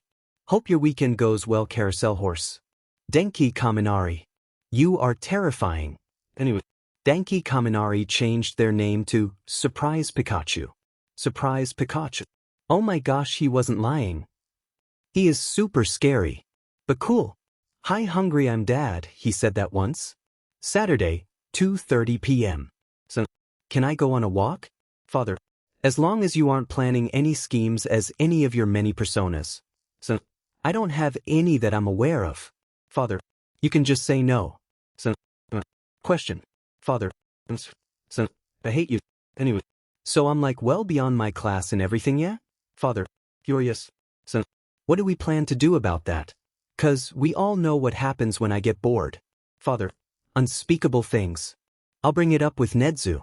What we'll most likely end up doing is give you more advanced stuff to work with classwork-wise. You can also just sit out on a few classes and take more personalized version of classwork. I'm sad to say that you will most likely take a few personalized classes with Nedzu. So, why would you ever be sad about that? Nedzu's fun. Father. That reaction is exactly why it's sad. Go on your walk, problem child. So, Fine problem adult. Father. I can't have any good things in this house. Son. Father. Go on your demon walk. Son. Going. Teletubbies. Sunday, 1:45 a.m. I almost just died on the toilet. Thought you should know. How? PRD started. But it started by my guts turning inside out while filled with razor blades and maces. I was shaking and cold but also hot and felt like I was going to pass out. Felt like I had to sheet but also like I had to throw up but did neither. I was on death's door. I'm being so serious. I thought I was going to die for a second. Truly terrifying. Especially for this hour. Where are your dads? Did you seek help? It's never TMI with. Yeah, I did seek help. Show help. I'm going to bed now. You're just going to abandon me to my pain? We fight villains and stuff. Sunday, 10:33 a.m. Betrayer. Wanted to share with Carms, but thought everyone would like the cats. Carms, your cats miss you very much. Betrayer attached 3 images. The pictures are a mix of soft fur and sleepy eyes, clearly Karma's cats curled up in various ridiculous positions. One face planted into a blanket, one trying to sit on a keyboard mid-mission report, and one staring into the void like it's plotting vengeance for being left alone. // Chicken wings. That third cat looks like it saw Endeavor shirtless and can't recover. Dad energy. Amazing. CC lady. The keyboard one's giving SBMson to domesticity. Conic. Sniper no sniping. Karma's cat looks like it could recite Sun Tzu and then steal your lunch. Fitting TBH. They are nothing like him. And I'm reminded of that every time I see them. I am Kerr. Responds with a cat meme that says, I miss you too, bro Red Heart. Bugs Bunny. We should all get cats. Let's become a FING tactical rescue unit with feline support. Laffy Taffy. We call them Catastrophic Response Team. I'm starting a spreadsheet. 1 kiss is all it takes. I prescribe purrs and forehead kisses. Karma needs rest and fluff. Betrayer. Noticing a distinct lack of karma here. Concerning. Crybaby. I'm effing dying here. I would feel so much better if I had my children here with me. But no, I can't. 'Cause you're a cat attention-seeking where. Betrayer. But no need to be so aggressive. Oh. Vigilante brothers. Sunday, 10:51 a.m. Awesomest person ever. You try bleeding out of a vagin while you're being FNG stabbed in the stomach nonstop while your head is throbbing and you're tired but you can't go to sleep 'cause you're in pain. Beach as if ho. Beach boy. But we fight villains and stuff. Sunday, 10:51 a.m. Betrayer. I am deeply sorry, Karma. I take back my harsh words. It will never happen again. Chicken wings. What the hell just happened? CC lady. Very quick turnaround, wow. Bugs Bunny. Karma set him effing straight in a private chat, I believe. Human polygraph. My analysis suggests Betrayer experienced the 5 stages of regret in under 10 seconds. That's a new record. Crybaby. Chicken wings. Crybaby. Kill yourself. Chicken wings. Remember when we were in a room with the music blasting and people were being loud and you yelled kill yourself at me? But at that exact moment the music went silent and everyone heard you scream that in my face. Crybaby. That's why I said it. Chicken wings. Anyway, do you want to come hang in my room? I have a heating pad. Brothers FRFR. Sunday, 11:01 a.m. Zuzu-chan. I am outside your room, threat. Kaney-chan. Excuse me? We fight villains and stuff. Sunday, 11:02 a.m. Crybaby. I feel much better now. Chicken wings. Yeah, after FNG threatening me. Crybaby. I did no such thing. Chicken wings. I literally have the screenshots to show it. Crybaby. Do you though? Chicken wings. Damn it, Carms. Stop hacking my phone. Crybaby. But you make it so easy. Dad energy. But take the arguing offline or to a different chat. I don't want to see it. Crybaby. Chicken wings. Wanna see some real speed? You are such a dad. It's hilarious. Hello Kitty. Truly stepping up. Betrayer. Zawa came out the womb a dad. Human polygraph. He came out the womb with a beard and he lost it in the war. Bugs Bunny. Excuse me. Friend. Baby, is that a reference? 'Cause I can guarantee no one understood that. Crybaby. Call me Captain America 'cause I understood that reference. Human polygraph. And I understood that reference.